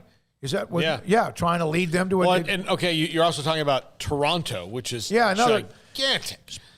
And sports fanatics in that city. Yeah, but the Canadian ratings don't count. Yeah, that's true. Yeah, so, I mean, that had a lot of storylines. This one's been kind of it's like aging Chris Paul, and you've got the Devin Booker factor. I mean, there's some stories, but nothing like what was 2 years ago with Kawhi and the Raptors and all of that. So as much as it can be refreshing that it's not LeBron and whoever else again. It matters. It does matter. It does matter when it comes to that. I used to get very angry when I was younger about, if the Cowboys aren't playing, or, you hear about if it's not Texas and Oklahoma, and I get where people come from there. It used to, it bothered me because, but it's the two best teams. Well, when it comes to the ratings, it's not always the two best teams. It's the two biggest markets. Yeah, and that doesn't always work either. I mean, sometimes you can get Dodgers and Yankees, and it's a stinker, and whatever. But speaking of LeBron James, Space Jam debuted in theaters and on HBO Max over the weekend, and it took number one at the box office, $31.7 million in America. It beat out Black Widow, which has been hyped for well over a year now at this point because of the stop-start release dates that they had, which was a bit of a surprise. Was not expected to beat out Black Widow, but the weird thing is kind of like with TV ratings. It's like so many people are watching these movies as they're released. They're watching them at home. They're watching them on Disney Plus rather than going to the theater. And there's all these other options now. So even theater totals are kind of skewy at this point as well. Movie theaters are going to have to adjust what they expect from now on. Now, this Premier Access and HBO Max is going to go away at the end of 2021. So in 2022, the new arrangement for movies is it will come out and then it'll come to Premier streaming in 45 days, where it's been 90 days for video on demand before. So it's 45 days. So every big movie has got to make its what you want in theaters in 45 days now instead of 90. Wow, I thought it was longer than 90. It used to be sometimes months. feels it's that just way. a feel for it, But 90 days for video on demand, and then for video, back when we used to rent movies at Blockbuster. I know the youngins have never been in a Blockbuster. Y'all would have loved it. It was actually awesome. Yeah, it's great. Back on but it, when Blockbuster was awesome. 6 months, so if a movie came out on April 1st, then October 1st you could rent it. So if you missed it in the theaters, you had to wait till October 1st. And then video on demand was 120 days, and then it moved back to 90, and then as more and more people went to streaming. Now, I mean, I watched Black Widow on Premier Access on Disney Plus. I probably should have gone to see it in the theater, but I just wanted to see what the experience was like in my house, and it was great. I've watched every HBO Max movie that's come out that I've wanted to see at my house. I'm surprised to see Black Widow was out a week before, so a lot of its early fervor died off, but it was still number 2, $6 million behind Space Jam domestically. That Fast 9's not doing well. The 9th installment of the Fast and the Furious franchise didn't even debut at number 1. It debuted at number 2, and this week it's already at number 4. So it's not doing all that well. It's missing the person that people go see. Yeah, well, that has a lot to do with it. So I'll end on this note. Deion Sanders already making waves at media days. I don't know about this, but this is Deion for you. So he's at media days, and there's a reporter there named Nick Suss from the Clarion Ledger. This is SWAC Media Day at the Sheraton Birmingham, and this was earlier today. And apparently this reporter called Deion by his name. He called him by the name Deion. And Deion took offense to this and said, "You don't call Nick Saban Nick, don't call me Deion. If you call Nick Nick, you'll get cussed out on the spot, so don't do that to me. Treat me like Nick," is what Deion said to this reporter. This reporter said, "Well, actually, I've covered Alabama, and he's covered a ton of different beats. He just was covering Mississippi State in the College World Series. He was on that beat for the Clarion Ledger. This is his second SWAC Media Day, I guess." And so he tells Deion, when I interview people, I call them by their first name, whether it's someone I've been working with for years or someone I'm talking to for the first time. This is true of coaches and players on the Ole Miss beat, Mississippi State, Southern Miss, whoever I help out with, even Deion Sanders. So Deion apparently threw a fit over this, ended up walking out eventually because he was called by his first name, Dion, and he said, you don't call Nick Saban, but it turns out that reporter, when he has interviewed Nick Saban, absolutely calls him Nick, and there is not an issue whatsoever. Do you know who wouldn't throw a fit about being called their first name? Nick Saban. Yeah, exactly right. I mean, you just exactly wouldn't do it. right. Yeah. So that's Dion's going to learn. I hope he learns. I also hope he then contacts the reporter personally, but I don't know if he will, but personally, and go, listen, I just got out of my skis. I got over my skis. Because that sounds like there's a little bit too much.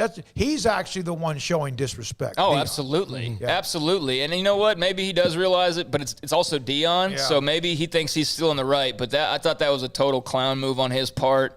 And, how about you win like Nick Saban, and then we'll give you the Saban respect. I mean, I know you did it in your playing career, but now you're being asked questions like a coach by reporters, so you're going to get treated like a coach who went 4-3 last year and hadn't really proven anything yet. Out of force of habit, I call most people coach, but I'm not afraid to call. No. Hey, Dave. But Dion Dave, what do you think about the linebackers? Is confident and I'm 41 years Hall old. of Fame Exactly, dude. I'm not a child. He's been a little overly sensitive on a few things before. Of course. Yeah. So that's maybe one of his most overly sensitive moments. Not a good look for media day, but it probably got way more attention because did anybody know Swiak or whatever he's in is having a media day? No, I didn't. No, I didn't either. But I'm happy they are, and I'm happy they're getting some attention. But there's a few things off the radar. And see, he's in this position, Dion, with what's going on with the HBCUs, to be like a beacon for them, and it just kind of was kind of a little bit of small town to me for Dion. It's like wait for Eddie George. Somebody go, Eddie, and he'd be like, yes. Yeah. I mean, because by he's the at way, that same we got to play this one too. This has got to add to it. So Paul and I were talking about this in the break. 6 Polish swimmers sent home from the Tokyo Olympics because the country accidentally sent too many. 6 too many. Not one. They sent 23 athletes to Japan instead of 17. How many Polish jokes have been made as a result of this article by people across the country? Yeah, I'm sure the group tons. have since threatened legal action, of course, and have called for the head of the Polish Swimming Federation to resign. Now, look, if you sent 18 and not 17, maybe you let somebody stay there. Because what's the difference? You know what? This is insane. But you can't. 6. How do you not? This is like Mark Emmert would do this. At least you have a group of people to console, and share the not same. Just you. No, that's a ridiculous error, and I don't know how you even allow that to even come close to happening. I don't know how you screw up that badly, but that stinks for those involved for sure. Here's the President Paweł Slemiński apologized, said he fully understood the anger. I expect great regret, sadness, bitterness about the situation related to the qualification of our swimmers for the Tokyo Games. Situation should not take place. The reaction of the swimmers, their emotions, the attack on the Polish Swimming Federation, understandable to me and justified. It was an error. It was due to the desire to allow as many players, coaches as possible to take part in the games, but they just lost count. That's unfortunate. Unfortunate. Dion's not backing up, by the way. I just saw him tweet a couple of things. But, yeah, that's very unfortunate about the Polish team. And, that's just a stupid error for sure. All right, so but, Dion's basically retweeting a couple people that are in agreement with him. Some kid who DM'd him and told him that he was there and that there were – here's what Dion just did. So a guy sends Dion, "Good afternoon, Coach Prime. My name is Jonathan Dobbins. I was in the SWAC Media Day Zoom room when that reporter disrespected you by calling you Dion. I was looking forward to asking you a question and understood why you left early. Would it be possible to set up a virtual interview?" And Dion retweets this and says, "Anytime, and thank you for seeing this foolishness." You just exposed this kid, whoever this is, to every other reporter who now knows he's a narc who's going behind their backs. Yeah. So you just did that. Congrats, Dion. And you're the one that looks like a fool. Yeah. And how you don't see that makes you even more of a fool. Yeah. That Silly. guy might get baked himself. Dion. Yeah. Dion. Yeah. I'm surprised he's not pissed because you didn't call him Prime. Oh, if he ever is on the show, which he never will be, but if he ever is, I'm calling him Dion. If he hangs up the phone, so be it. But he's not getting called Mr. Sanders by a grown-ass man. I'm not doing that. We had him on a Super Bowl one year, and he was great.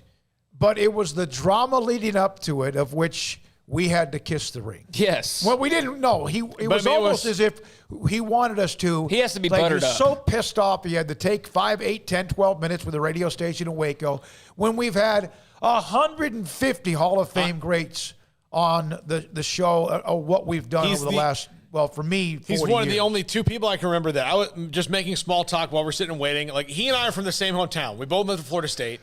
Like, I mentioned, like, hey, we have a mutual friend, which we did. I mentioned this mutual friend. He's like, yeah, I know him. I was like, I'm just trying to make small talk. Like, I'm not, I should have been like, oh my gosh, Dion, you're man, here. that's that worship stuff that I don't get down with. But I do love that I want to move away from Prime here in a second. But Deion Sanders, this is a tweet from 49 minutes ago. Deion Sanders wants to know why the media doesn't give HBCU more football coverage. I don't know. Maybe they showed up to talk to you and you got mad about being called the name that you were given at birth and you walked out like a big baby. Maybe that's why more people don't waste their time going to the Sheraton Hotel. That's my whole point about he has a chance to be a beacon, to be like someone who gives that group of schools, the SWAC, HBCUs, and he's done a pretty good job. They've gotten more attention in the last 8, 9, 10, 12 months than I can remember since the great days of when Jackson State and Grambling, among others, Mississippi Valley State were a part of the conversation much more than they are today. When we come back, more to come, the 5 o'clock hour. John McClain, Houston Chronicle, and this is SicEm365 Radio. Alan Samuels is celebrating Jeep Freedom Days. It's an exciting time for the Jeep Cherokee and the new Grand Cherokee. Built tough as nails and able to stand up to any challenging off-road trails or city roads, travel with the innovative technology to meet your lifestyle. Jeep, a great SUV. Alan Samuels, the award-winning customer service Central Texas dealer, the best place to get your next SUV. Located at 201 West Loop 340 or visit them online at AlanSamuelsDCJ.com. Alan Samuels is your friend in the car business. Come by. Let's be friends. One size fits all. That may be all right for an adjustable belt or cheap sunglasses, but when it comes to your financial needs, no one wants a one-size-fits-all strategy. Ben Erlinson, your Edward Jones financial advisor, knows that his most important goals are yours. That's why he takes the time to understand your needs, knowing you. That's how Edward Jones makes sense of investing. Ben Erlinson, 100 North 6th Street in Waco, 254-759-8533. Edward Jones, member SIPC. Texas Farm Bureau Insurance has protected fellow Texans with auto, home, health, and life insurance since 1952. With more than 260,000 square miles of land and 27 million people, that's a lot to cover. Whether you're wrangling cattle or wrangling kids, we're proud to protect Texans in all Texan ways of life. Stop by and see our agents at one of our 3 McLennan County locations. Coverage and discounts are subject to qualifications and policy terms and may vary by situation. Did you know that 1 out of every 4 men have symptomatic low levels of testosterone and don't even know it? And if you think you're too young to worry about it, guess again. Low T levels can make you feel tired and grumpy, cause weight gain, and wreak havoc on your sexual desire and performance. Petty Clinic Low T can set up same-day blood screening and results, so if you're tired of being tired, I challenge you to man up and Google search Low T Waco or go online pettycliniclowt.com. It's a private clinic with an atmosphere catering to men. Affordable, only $150 a month, includes lab work, office consultation, testosterone injections, follow-up visits compared to $395 a month in Dallas or Austin, and you don't have to fight the traffic. Petty Clinic Low T as board-certified physician consultations will provide the best form of brand-strength testosterone available. Contact Petty Clinic Low T today, just off Highway 84 and Old Hewitt Drive in Woodway. Petty Clinic Low T, helping men become the high-performance men they deserve to be. PettyClinicLowT.com or Google search Low T Waco. 1, 2. I'm in love with a man named Rudy. I'm okay with that. He knows exactly what I want. Keeps me coming back. He cooks breakfast, lunch, and dinner for me. Does the dishes too. I'm in love with a man named Rudy. Last name Barbecue. It sure is easy to fall in love with Rudy's tasty oak smoked barbecue. Next in line. Stepping into a new pair of boots is great, but stepping into the boots of a U.S. Army officer can also add confidence and leadership skills to your son or daughter's career path. There are more than 150 occupational specialties to help them find the best fit for their future. See all the things your son or daughter can achieve in our boots at GoArmy.com. U.S. Army Waco Recruiting Company, 254-598-8131 or 254-776-1543. Welcome back to SicEm365 Radio. Purdy over the middle and intercepted. Tejada down the sideline and pushed out of bounds. The 5 o'clock hour is sponsored by Edward Jones Investments with financial advisor Ben Erlinson, who'll navigate you through today's financial climate. Edward Jones, making sense of investing. Now, here's David Smoak, Paul Catalina, and Craig Smoak. All right, here we go, 5 o'clock hour. We'll have John McClain, Paul's top 5. Creating problems along the way like you could not imagine, and so let's discuss that. Well, yesterday, I made an errant judgment, and I decided to do a top 5 about the Texas Longhorns. And the commenters have told me that we don't know anything about the Texas Longhorns, and therefore we don't deserve to speak on them. Or really have a show. Or, I mean, we don't know enough about them, and how dare we discuss the blessed burnt orange without first lighting a candle in a cathedral in Austin. And, the city of Austin has many problems, but apparently we're the number one thing, and I can't apologize enough to those people who didn't understand that I'm doing a Texas Longhorn segment on a Baylor-themed show and was kind of pointing out a general thing, and all the questions I asked were general things they have to answer. There is one fan base that I know of, and I don't care how many of you try to YouTube me or whatever it is, but we've learned this along the way. We were doing a segment that was legitimate about 5 things about the upcoming season. It was just last week we talked about Sarkisian. We had him live, and he was fantastic, and he's very likable, and good luck to him. But Paul had 5 things that they have to work, the questions about Texas football. Sometimes the top 5 can be a little bit tongue-in-cheek. This was something that we, and I'm sorry, where I am now in my career, I don't study everybody's everything. Most of it for me is kind of like overall type stuff. I don't know who the second baseman is for the Cubs. I used to know the backup. I don't really care about sometimes the names of the various coordinators. I just go from feel of what I see and what I think. But there's a lot of people that got very upset that we did not do our research.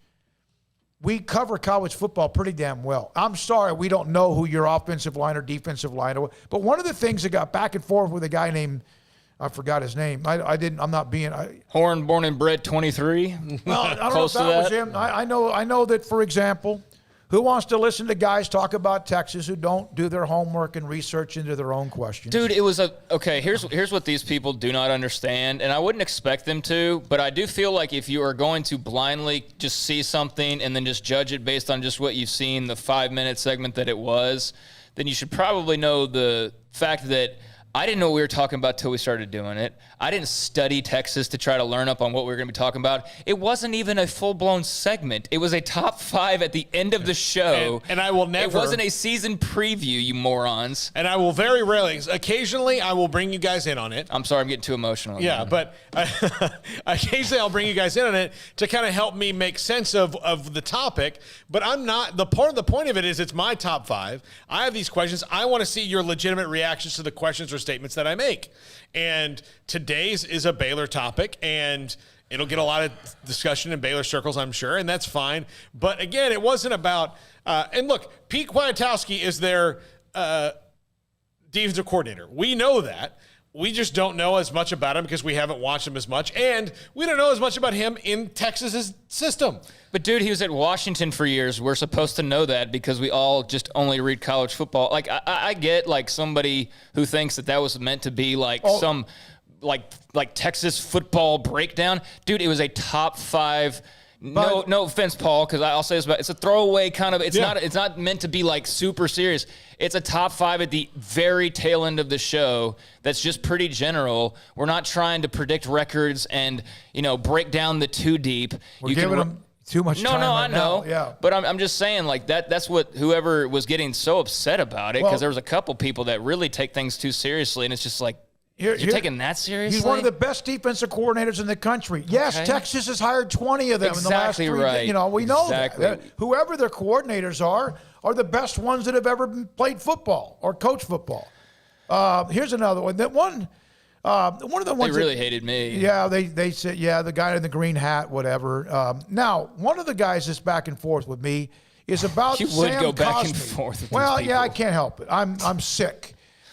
Is Sam Cosmi. He's a 3-star player. I'm not a big stars guy, but I understand if you sign enough 4 stars and 5 stars, usually that means you're going to be in the mix, and a few of them. But UT has signed 4 stars and 5 stars forever. They always do. Cosmi was a 3-star player. That doesn't mean he's underrated. 3 stars, not bad. That's the core of college football. But did he overachieve, underachieve?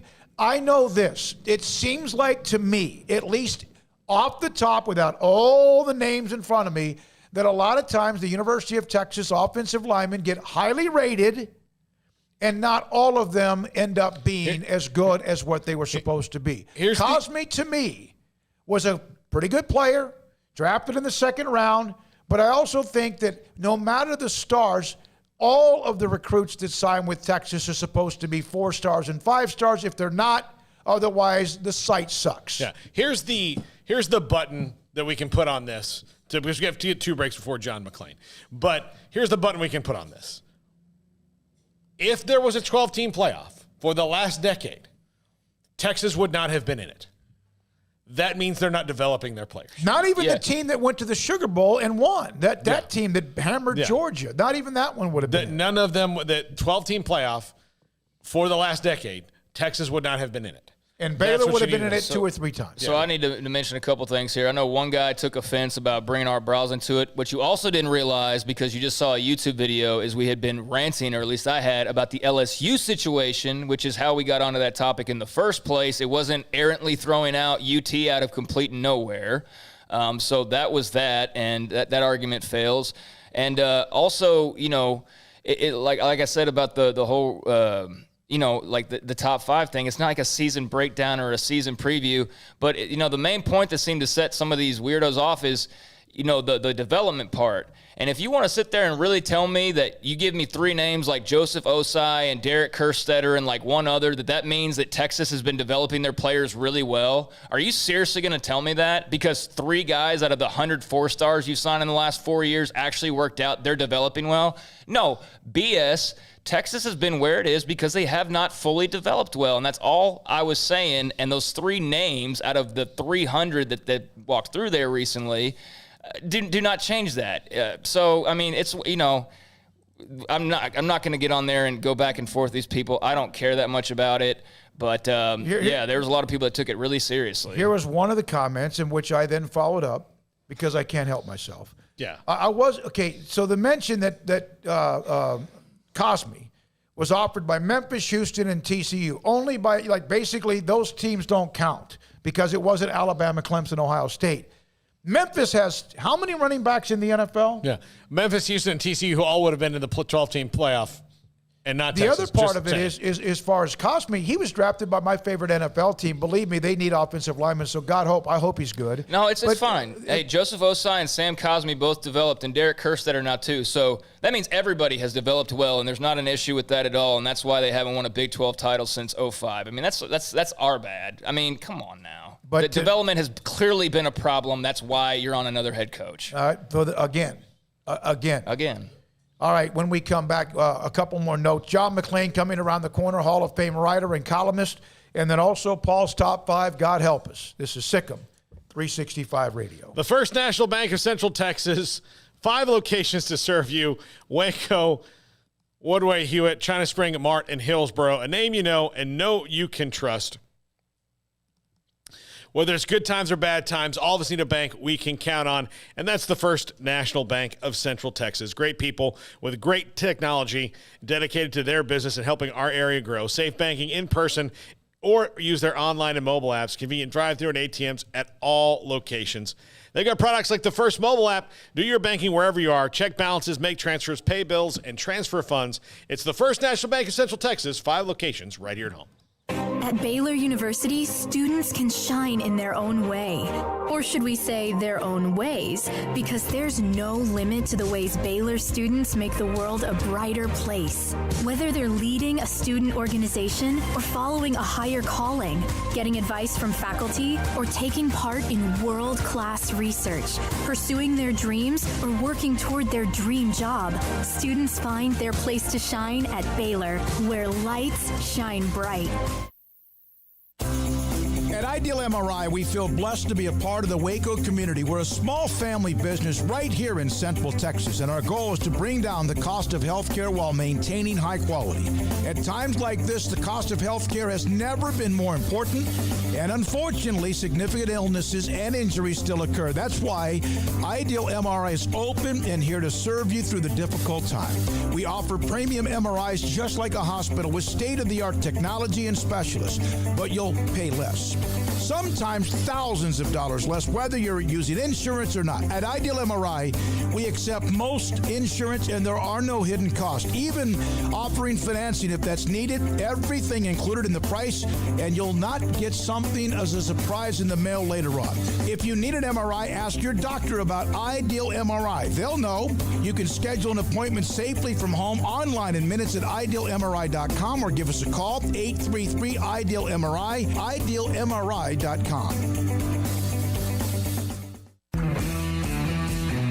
At Marco's Pizza, get craveable pizza made the Italian way with dough made from scratch, an original sauce recipe, 3 fresh signature cheeses, and premium toppings you love, served hot and safe. Right now, you can get unlimited medium one-topping pizzas for just $6.99 each. Why stop at just one? Order with your app or at marcos.com for curbside, carryout, or delivery today. Marco's, pizza lovers get it.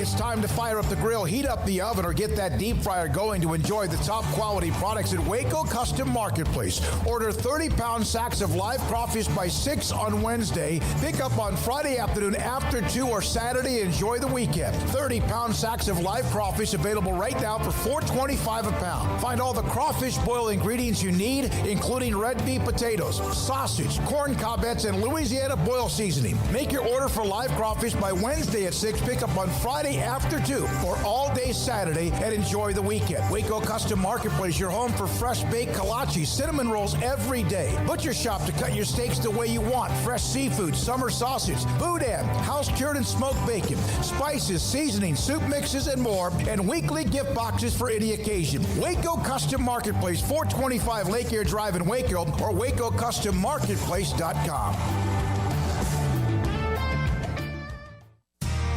How did Edward Jones become one of the biggest financial service companies in the world?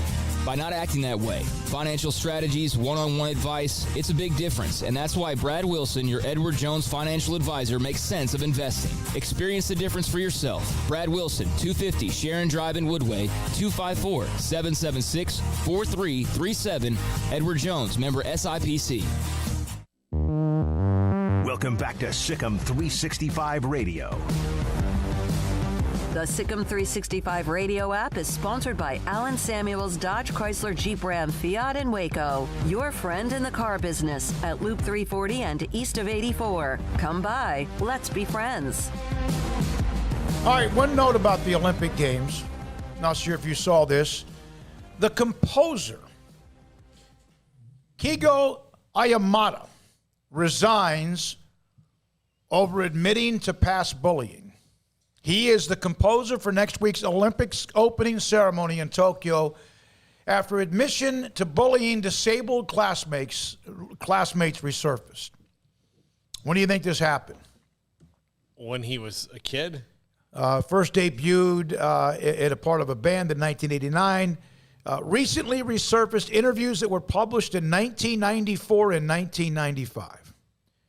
The organizing committee announced on Wednesday that he would be a part of the creative team responsible for producing the opening and closing ceremonies. The interviews resurfaced, prompting, of course, him to acknowledge bullying his classmates. Okay, I can see that you're already unnerved by this. Or No, I'm not unnerved. There's a reason. Annoyed because of the cancel culture thing. But I would say to that, if you are or if anyone is, yes, it happened in, 1994, 1995. He is 52 years old. He had no excuse that he was 6 years old and had a Twitter account. He has no excuse that he was 11 years old and a moron or even, whatever. Like, he was old enough to know better at that point. He was, in his 20s, I would say. So you're more than old enough to know. Now, I don't know all the details of it, so maybe it is more of an overreaction. I'm not sure. But as far as the age thing, you can't really use that excuse here. The organizing committee had indicated plans to dismiss him, expressing a willingness to let him continue working on preparations, but in a statement released on Monday evening said, "We have come to believe that this decision was wrong and we have decided to accept his resignation." Yeah, he said that he used to bully kids in school and they had no regrets. He also made fun of some people with disabilities, all in a magazine interview, mind you. And yes, from 94, 95, but when he would have been like 20 or something along those lines. So, yeah, that was apparently what got him in hot water, were those past comments. He said there's no way that there's the spokesman that said there's no way a person who boasts about bullying classmates with disabilities after becoming an adult should be allowed to play an active part in the Paralympics, and I can agree with it. Yeah, yep. Okay, that makes sense to me. He offered to resign, said that it was inappropriate for him to accept the committee's invitation to compose the music for the opening ceremony. My question is, why would they not have known this? Can't they just Google his name? Isn't that kind of, we've seen this on a couple of other things as well. You just Google it. It's not like he's kind of, I don't know if he's famous, but he's obviously a well-known person involved in the music industry. But it's one of those things that you need to, if you're going to have a high-profile event, do a little due diligence on your people and quick little Google and see what happens. Baylor baseball added Ian Groves to the 2022 roster. He played at Tarleton last year. So they've been in that transfer portal pretty hard, it looks like, bringing in a few different people now at this point. Probably what they need to do, is to kind of regroup. They're going to be, reshuffling the deck chairs to get ready for a brand new season, the launch of a brand new season that's going to be in full and all of that. So it looks like they're just, making some adjustments to that roster. Played a couple of years at Paris Junior College as well. The part that you look at here is, with all due respect to Tarleton, it's like, if he can help the team, he's a catcher, and help the depth in the roster, you don't just sign somebody because you need somebody at that position, as they have. Remember, there was that stretch, it was like 2 or 3 days in a row, a kid from Nevada, somewhere else, as Steve Rodriguez and Baylor baseball try to get themselves back in the NCAA and postseason. I did want to make mention while we were on the Olympics a second ago with that story about that guy, that one of the main organizers came out and said that they're not totally still sure that this is going to even go all the way through. Like, that's how on edge the entire Olympic Games are, that one of the main decision makers, as recently as today, was saying that he wasn't sure that they're going to be able to pull this off. I don't know. So, I don't know if I'm prepared. Have you heard about the cardboard beds? Yeah. I saw the video of the gymnast from like Australia, whatever, weighs like 140 pounds. Mm-hmm. Jumping up and down on the cardboard beds. Could you sleep? They seem to be like, they're not just like sleeping on this. Look like they're fairly... And it's not like a cardboard box like you're thinking of either. It's like sturdy, like industrial cardboard. Yeah. I would imagine it's probably fine. I imagine it's probably just, that's cardboard, ha, ha, ha, ha, ha, and not realizing, like, actually, that's probably a pretty all right bed. Yeah, there's probably some people that probably could not sleep on it ever. I mean, look, if... Kevin Durant's a big, tall guy. I mean, he's probably... You think Kevin Durant's going to sleep on a cardboard No, he's bed? going to sleep... He's going to have a sleep master, whatever you call it. TJ, by the way, who's one of our great listeners, viewers as well, do not group all of us Texas fans together. Some of the Horns fans, blind and dumb. I agree with the segment. I can't argue when I hear people talk about how bad UT fans are. It makes us all look bad. It's real hard to go to a game with kids. I did not have a problem with the top 5. Hell, all of it was true. TJ, thank you. And here's another thing that crossed my mind when I was listening, or when I read one of the comments about, well, why are you talking about something that you don't cover or whatever? I'll know plenty about Texas by the time I need to know about Texas, for one. Again, on a segment like that where we're just kind of riffing, I didn't need to do homework for that, but I can guarantee I will know plenty by the time that need to roll around. And yeah, I think, it is what it is as far as what we said. I don't regret any of it. And, if you got mad about that and you're mad, like, if you don't know about Texas, don't talk about them. Well, I've listened to Austin radio, and I've heard them talk about Baylor on multiple occasions, but I'm not a total D, so I don't go into their messages and start going, well, if you don't know about Baylor, don't talk about, because I know what their situation is, and I know what their knowledge probably is, and it's enough to be better than average, but not like fully absorbed into it, because they do that for Texas, you idiots. So that's kind of what we're looking at here. By the way, we had Steve Sarkisian on last week, and Lincoln Riley, and Chris Kleiman, and Matt Wells, and Dave Aranda. Yet we are, of course, soaking in green and gold. But appreciate that. No, I mean, and I get that. But, I'm just saying, as far as the knowledge part goes, I mean, I could go market by market and talk about things I've heard in different markets where you just go, whoa. And I won't do that because there's no need to. Yep. All right, when we come back, Hall of Famer John McClain, NFL training camps are opening up. Cowboys arrive at Oxnard. Camp starts tomorrow. All of that and more. SicEm365 Radio. Richard Carr, Buick GMC Cadillac. They've got a lot of great deals going on right now over at Richard Carr. They've got the summer savings event, and that means they've got a lot of great deals for you to go and check out. And as always, you can go to the dealership. That's fully free and open now. But, of course, you can also schedule a test drive. More on that in a moment. But with travel back, Richard Carr wants you on the road. They want to make sure you've got some space in your ride, some safety, and, of course, some luxury. Well, to get all those things in one package, you're talking about the Buicks. And right now, well-qualified buyers get 0% financing for 72 months on most 2021 Buick SUVs. And Richard Carr is also loaded with premium pre-owned cars and trucks, all of them priced to move, both cars and trucks, during the summer savings event, with multiple cars and trucks priced to get you back on the road this summer. And each pre-owned vehicle goes through a 172-point inspection before it hits the lot. With dozens of lenders, Richard Carr says yes when others say no. 100% credit approval is always the goal. And Richard Carr is your local hometown dealership. Give them a chance to earn your business. Great prices, free oil changes, and superior service after the sale. Come by and take a test drive, or let them bring the test drive to you. That's right, you can set up a meeting where they will bring the test drive to you, because you can't go to the dealership for whatever reason, COVID reasons, or whatever the case may be. That's all right. They can still hook you up with that test drive. Check them out now. It's the summer savings event going on all month at Richard Carr.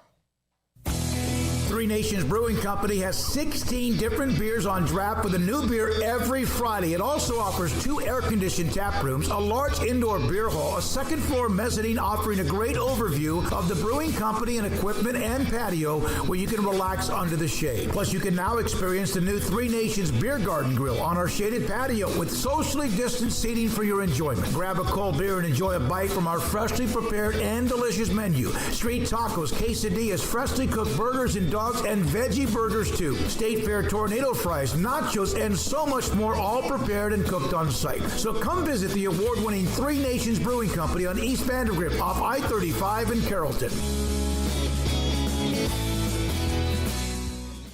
From the first workout to the last practice, sports is an incredible challenge. Hi, this is Dan Engel with the First National Bank of Central Texas, and we're proud to support each athlete, every parent, and our educators. From families, small businesses, to the biggest industry, we're here to help. With remarkable products like instant issue debit cards free at all of our banking centers, we've got banking ideas that fuel big dreams. The First National Bank of Central Texas. Familiar faces making local decisions. Member FDIC, Equal Housing Lender. Boozers is the wedding ring store and more. If you're ready to get engaged or already married and want to upgrade your wife's ring for a special anniversary, Boozers is the place to go. With the largest selection of premier quality diamond engagement rings and wedding rings in Central Texas. They have 7 cases with over 300 styles of rings from top designers like Natalie Kay. Choose from yellow, white, or rose gold, plus beautiful top quality loose diamonds. With an in-house jewelry, they can also custom make anything you want. Bring in a picture or drawing and let let Boozers create your one-of-a-kind pendant or ring. They can even use some of your old gold and diamond jewelry to create something new. At Boozers, you'll find a great selection of quality timepieces, and Boozers is the place for expert watch maintenance and repairs, too. They specialize in expert Rolex watch repair for fine jewelry, watches, custom work, and more. Go to Boozers on Valley Mills and Lake Air Drive in Waco. Boozers, the wedding ring store and more. Riverbend Liquor and Wine has their easy-to-access drive-thru open and convenient and clean in-store location on the corner of Lakeshore Drive and North 19th Street in Waco. Riverbend Liquor has the best and most extensive variety of craft beer selections in Waco and Balcones whiskey, including single malt, pot still, baby blue, rye, brimstone, and the all-new lineage in stock. Riverbend Liquor and Wine, family-owned and operated, and a hidden gem in Waco on Lakeshore Drive at 19th Street. And find out more on Facebook and Instagram. Southwest Sports Medicine and Orthopedics, the team physician of Baylor Athletics. Our doctors specialize in the diagnosis and treatment of any and all sports-related injuries. Celebrating over a decade of service in Central Texas, our doctors are equipped to handle a wide range of issues, whether it's your foot or ankle, orthopedic spine care, your hand or wrist, knee and shoulder pain, or if you're in need of our arthritis or total joint clinic. Come see us at the new Baylor Scott and White Ted and Sue Getterman Sports and Orthopedic Center. Trusted doctors at Baylor Trust, Southwest Sports Medicine and Orthopedics. Our goal is to get you back in the game. With so many companies and policies out there, it gets so confusing shopping for insurance, and I never know if I'm getting the policy that's right for me. Luckily, I met the team at the Nitchie Group Insurance Agency. With the Nitchie Group, you can go to one company and get access to coverage options from many insurance carriers, and you get to speak to a real person about your specific coverage needs. With the Nitchie Group, I know I'm getting the right coverage at the right price. If you need insurance, talk to the experts at the Nitchie Group at 1-800-258-8302. Welcome back to SicEm365 Radio. It's time for our weekly segment with John McClain of the Houston Chronicle, brought to you by Pioneer Steel and Pipe, where customer service is their main focus, and best in metal, steel, and pipe for large or small projects, with 2 locations in Waco and Bryan. Family owned and operated since 1943. Hall of Fame columnist, Baylor alum, the great John McClain joins us on Tuesdays in the 5 o'clock hour. John, how many training camps? And I include last year, even though they're whatever it was. How many years have you covered the National Football League? Well, there was a training camp last year. We got to go every day, and it was a lot of fun. Then we had to rush into our trailer that the Texans had for the media in the parking lot and do Zoom interviews when the players and coaches got back into the facility. This year we'll be doing the same thing, except there's 2 levels. There's a Tier 2 and a Tier 3 of media, and the ones in Tier 2, after practice, we can interview coaches and players, but we have to be 6 feet from them, and we have to wear masks. During practice, they don't care if we're 6 feet from each other or wear masks because they don't care about us, of course. And so but that's the NFL protocol. So it'll be the first time I've interviewed anybody in person since the Combine in 2000, Combine before last season, so February of last year. John, what do you make of the news that Aaron Rodgers nixed an extension? Does that mean he's done with Green Bay in your mind, or does it just mean that he wants to keep his options a little more open since he is in a tiff with them? Well, first of all, that's old news. It was reported by The Athletic, Bob McGinn, months ago that they'd offered him a new contract and pointed out all the ramifications of it. So this week now, Adam Schefter puts it out there just like it's old news. Philadelphia is one of the teams most interested in Deshaun Watson. And when the time comes that they trade him, but Adam did something on it last week, so everybody acted like it was news. So there's not one new thing about Rodgers now that there was a couple of months ago. And as Mike Florio pointed out on Pro Football Talk, just because you get offered a contract that would make you the highest paid player in the league doesn't mean the payout is good for you. That would be commensurate with being the highest paid.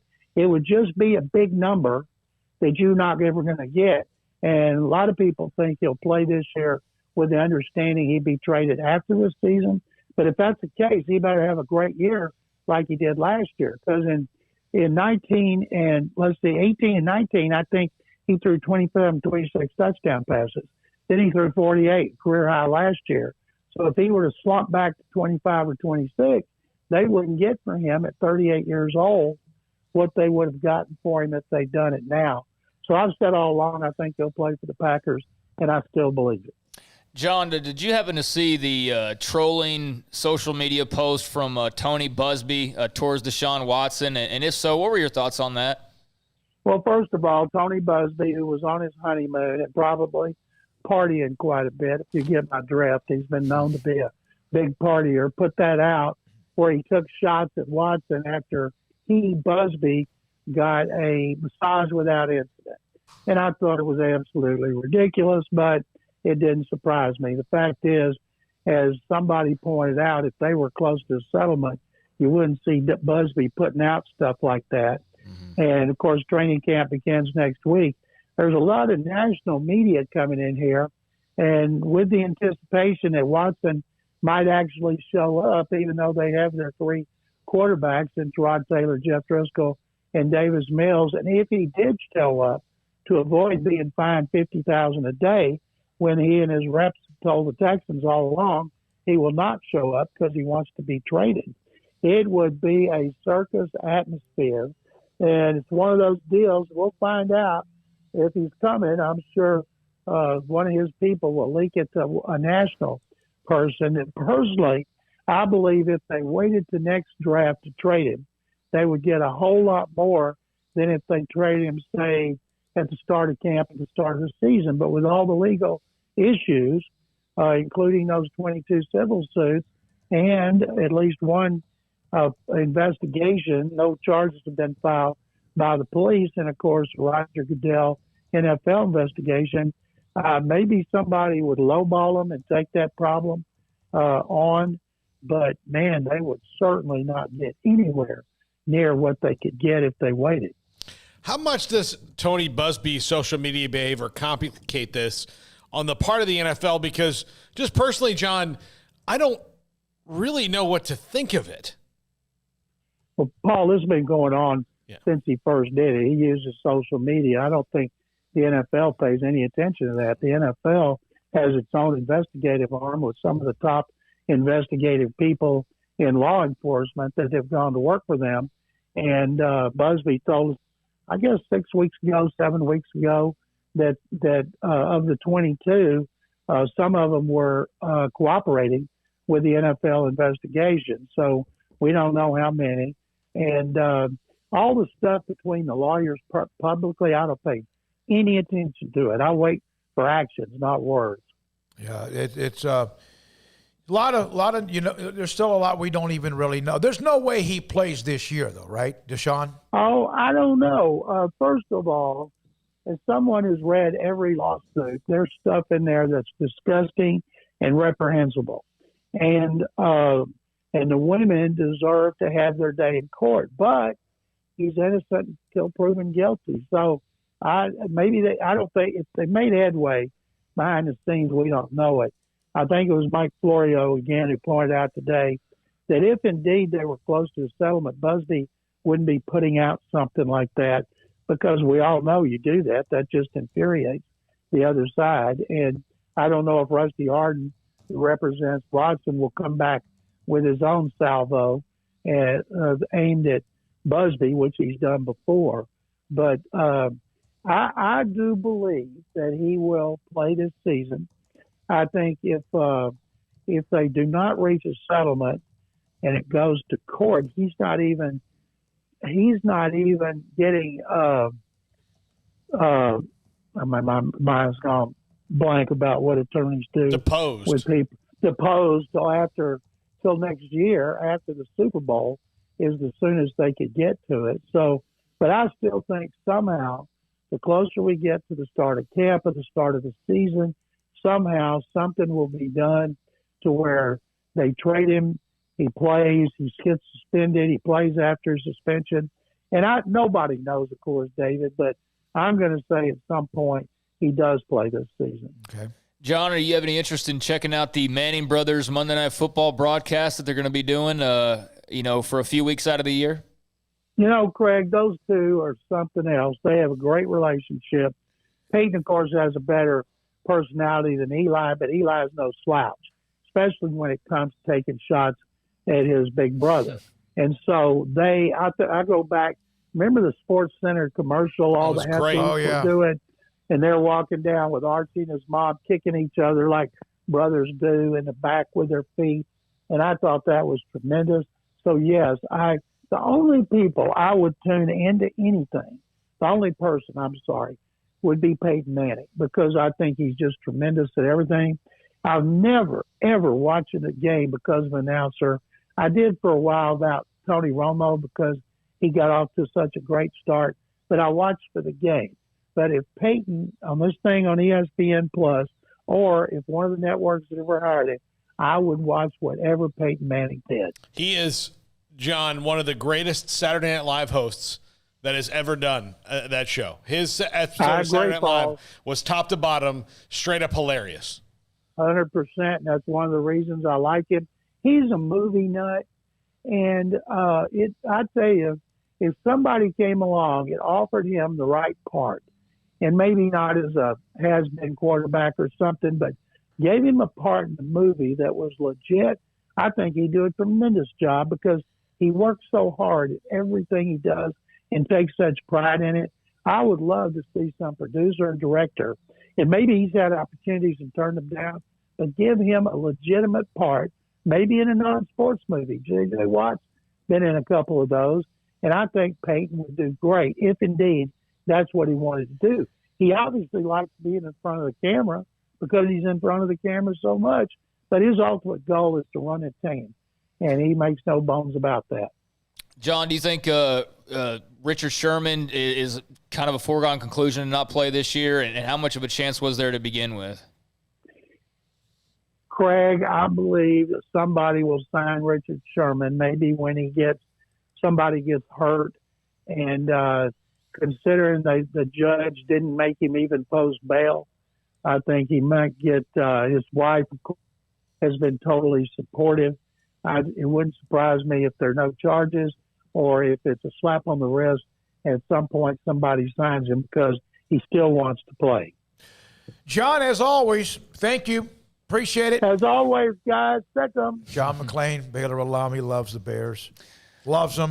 Houston Chronicle Hall of Fame writer. So, oh, man, it's only Tuesday. Never mind. I thought it was I was really just hoping it was Thursday. I think I had a note I was going to pass along and say, well, I don't have another off the radar, but never mind. We actually do. But by the way, the Richard Sherman, a lot of people have been they got big blowback on the release of those 911 calls, and the operator and Kings County had to actually come out and say, hey, that's not our operator. That's just who is used, but that's not us, because there was apparently, mass backlash online over how this operator was talking to, I guess it would have been Sherman's wife, and just how that all went. I didn't listen to the 911 calls, but apparently they were bad enough that, there's been some reprimand of some sort for the telephone operator. You got to hope the guy gets the help that he needs. I mean, the fact his wife supported him, and that doesn't always mean that he's, that can also be a PR thing. But she truly did. When I read the comments, it seems like she's very legitimate, good for her.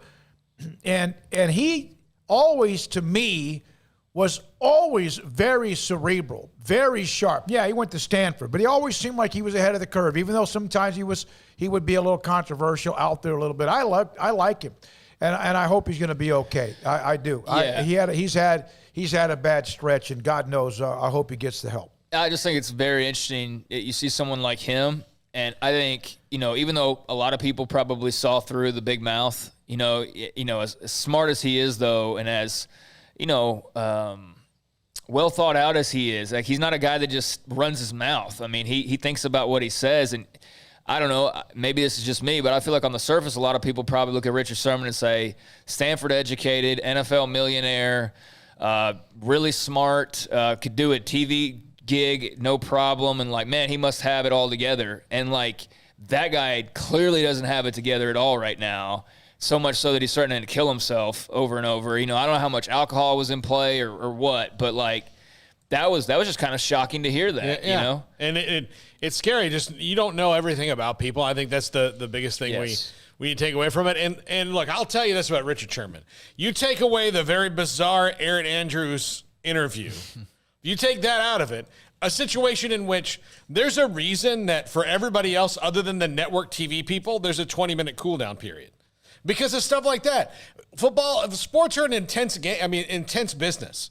You know, you're jacked up, your emotions. You're just, after a big win, like, who knows what's going through your mind and all that stuff and the things that you say. So it was bizarre, and he said that. But, like, I mean, that was... I forgot. Remind me. So he had this interview. It was a post-game. They beat the 49ers. Yeah, you got to do your top 5. Yeah, they beat the 49ers, and then Aaron Andrews interviewing after the game, and he was just... I mean, fired up. I mean, just yelling, and I mean, it's funny, you know, whatever, he didn't like her question or whatever he said, and Aaron, you know, took it in stride and knew what was going on, but, you know, the world thought, oh my gosh, Richard Sherman, what was his going on with that? Like, right after he won the biggest game of the season. Yep. This is Paul Catalina's Top 5 at 5:55. At 5:54 today, so... The extra minute's free, people. Well, this is for a blowback. Brought to you by Slapsticks Comedy Club. Get your tickets online, slapstickscomedy.com. Stand up in improv this weekend at Slapsticks. All right, all-time great men's basketball players at Baylor. This is in honor of Jared Butler, who was on the show today, and Epe Udoh. One of them is on the list, and one of them is not, although you could have made an argument for one of them for sure. Number 5. Pierre Jackson, and I will take this to my grave.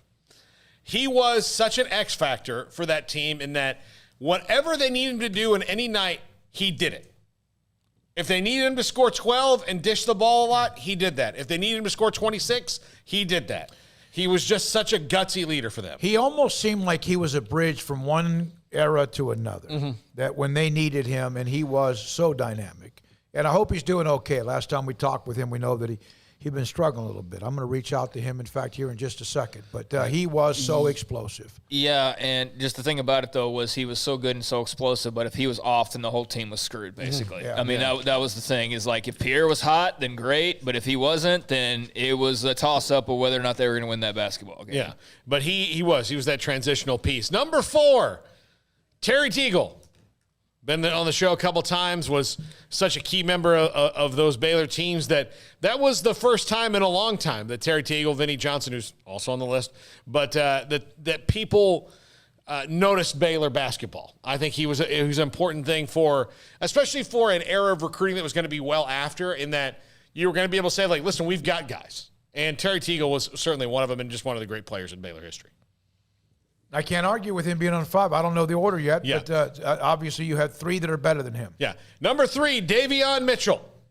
I mean, as much as I like Pierre Jackson, I'll tell you, Davion Mitchell, the way again, he didn't have, in the 2 years he played for Baylor, he did not have what you could call a bad game. He might not have been good on offense one night or something like that, but he didn't really have a bad game because his defense was great every single time he stepped on the floor. I got to tell you, the amount of time he put into his jumper, to his shot, and who he became offensively is incredible, because I never thought of him as an explosive offensive player, but he absolutely became as explosive offensively as he was known for what he did on defense. He was fantastic. Yeah. Number 2, the microwave, Vinnie Johnson. And, I mean, look, the NBA career notwithstanding, until this other guy came along, this was the greatest player in Baylor basketball history.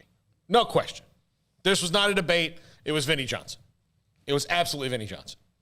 Yeah, he's kind of the standard. And unfortunately, even though a lot of people watched him in person, he didn't get a lot of play, and he's more known for what he's done in the NBA, where Pierre and Davion and Teagle had a really successful NBA career as well. Vinny's more known for his pro career, but he was, yeah.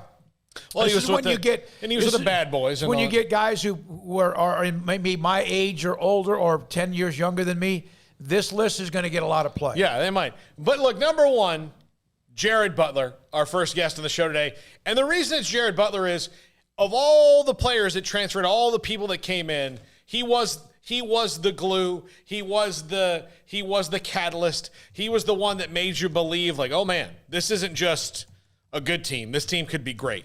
And it was Jared Butler consistently the entire time he was at Baylor. And you saw that from the very first game he played and on, that this guy was a legitimate star and obviously led them to a national championship.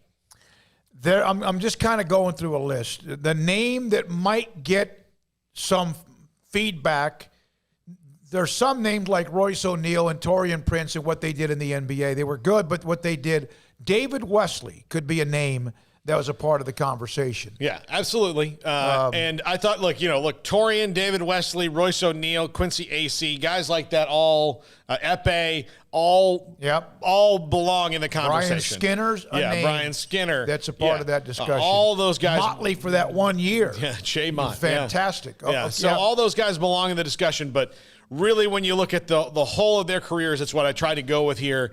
I think these five guys. So Lace Dunn's not your top five. Tweety Carter? Yeah, Tweety, it killed. I was down really between Tweety and Pierre. Yeah, I would think that, and even Curtis Charles. But then again, it's 5. It's not 17. Yeah.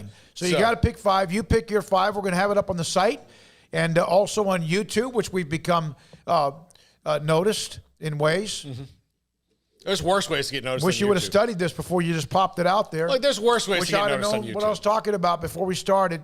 All right, good stuff, Paul. I love it. That's going to get an inordinate amount of play. On a day we had both Jared Butler and Epe Udoh on the show, and everybody on that list. We had Vinnie Johnson over a year ago, and good stuff. Jared Butler, Epe Udoh, Lisa Adams of an ode to Joy, the Baylor documentary. Thanks to John McClain as well. Thanks to Marquise, also Emma, Jack, Hayden, Paul, Craig, and David. That's me. Thank you for being a part of the show, watching and or listening, and our sponsors that bring you our coverage every single day that allow us to have this amazing studio and all the bells and whistles. Good night on SicEm365 Radio.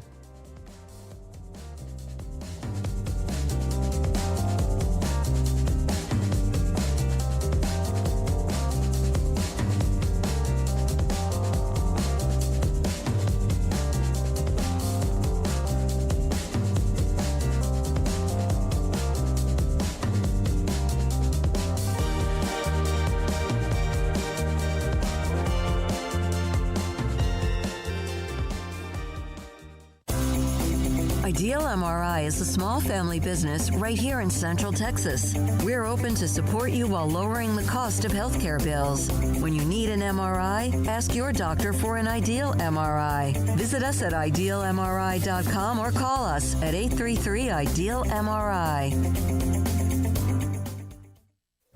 Stepping into the boots of a U.S. Army officer can add confidence and leadership skills to your son or daughter's career path. See all the things they can achieve in our boots at GoArmy.com. U.S. Army Waco Recruiting Company, 254-598-8131 or 254-776-1543.